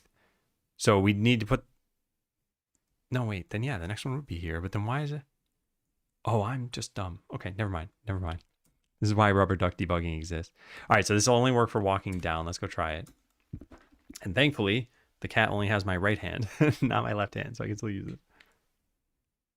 Are there sounds playing? No, because I gotta turn them on.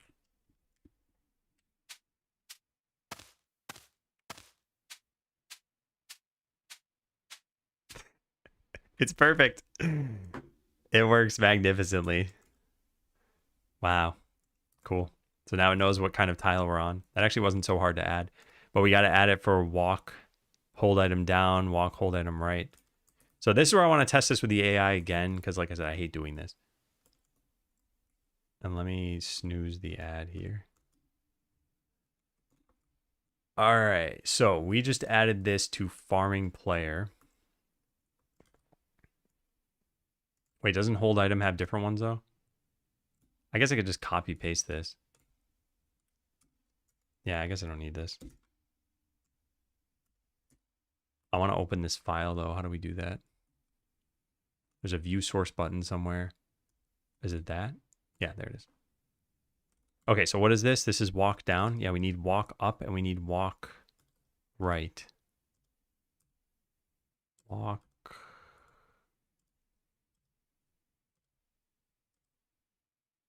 I can't find it. I'll just search for it. Walk down.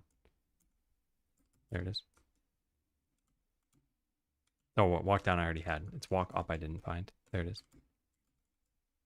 All right, so we paste this here and then walk right. We do the same thing and we just hope that this all sounds fine.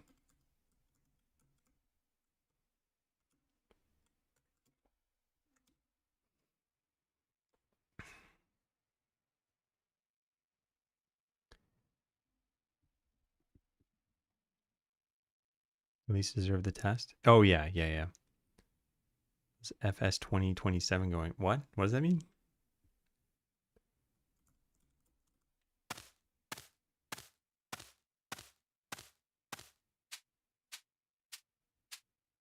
Nice.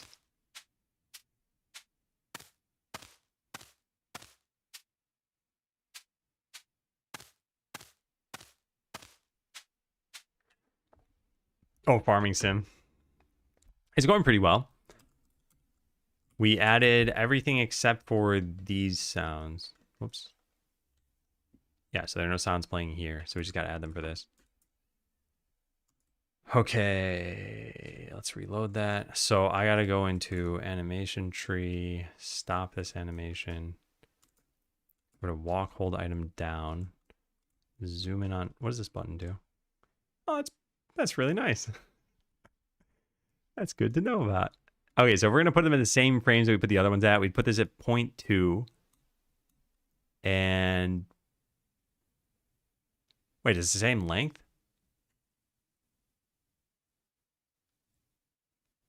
It apparently is. I don't remember that being the case. Okay, then easy peasy. Call method.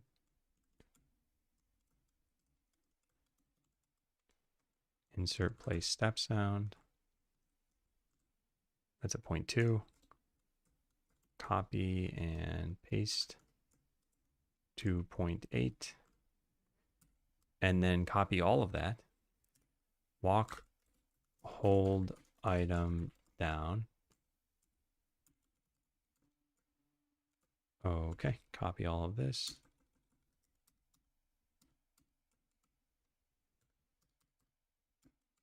Easy. Okay, let's go try it out.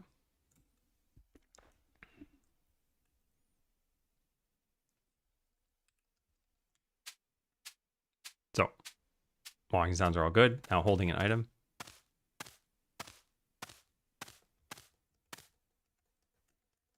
Now if you do this, you'll never change frames. So maybe we need to set it to sync. I actually don't really care too much.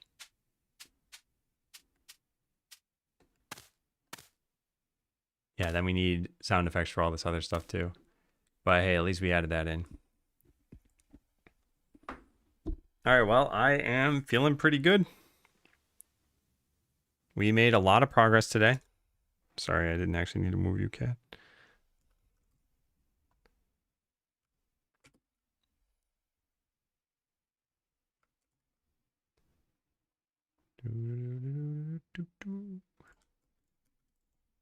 Started coding the farming game, spent about 7 hours and got a basic tile map, shoveling, planting, watering, and selecting items. Meet Woo. Dyslexic cat.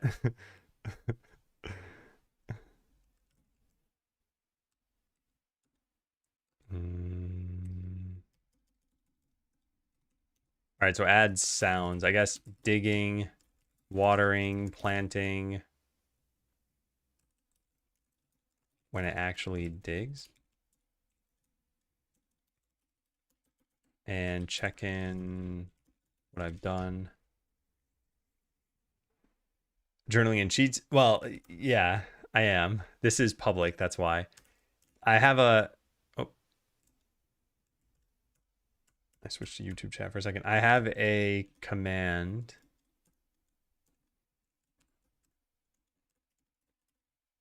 Called why Google Docs. And that's also why I use Sheets. But this journal is, like I said, accessible to people. So if you're ever like, oh, how long did it take Adam to design the game or something? You could come and look at this. I also think it's nice to look back on. The thing that started this habit was back when I worked at a big company. For your like end of year review, you needed to write a document about like what are the things you did. And I wouldn't remember the things I did. I don't remember the things I did like a month ago, let alone 11 months ago. So yeah, it's nice to have this.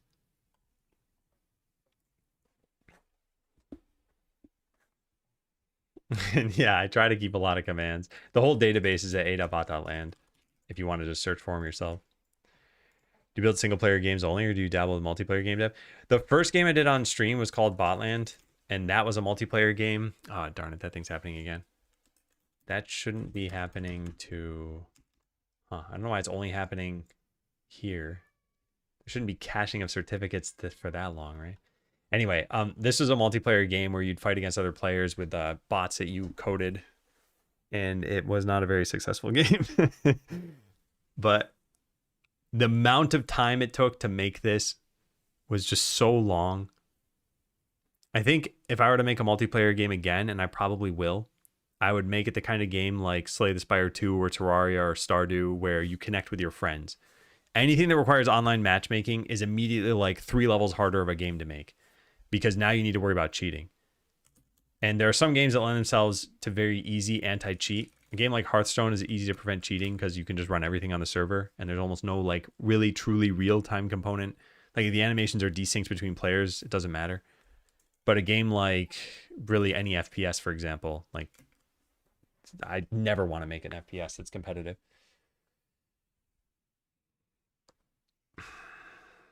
Love the Botland days. What do you use for data storage in these projects? For data storage? I'm not sure I understand what you mean. Oh, like for save files? Because for save files, I'll probably just make like a JSON file or something on disk. My general philosophy is that if it's a single player game, you might as well just make save files human editable. Like P-SQL. I mean, if you were making a multiplayer game, you'd probably want a proper database. But for a single player game, I don't think you'd ever go more than MySQL if you even want MySQL. And even then, I just can't imagine, like, do you benefit a lot from having a database and not just a JSON file? Been following for 9 years. Yeah, I've been on Twitch for a long time. Did you have a different name back then? Yeah.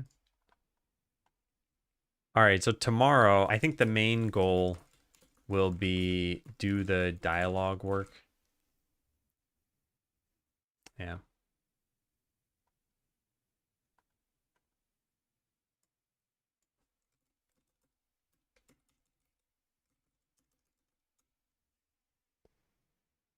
Following the action in the code without a million boolean.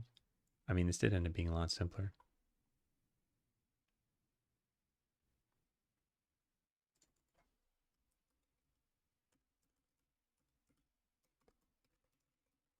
World looked nicer.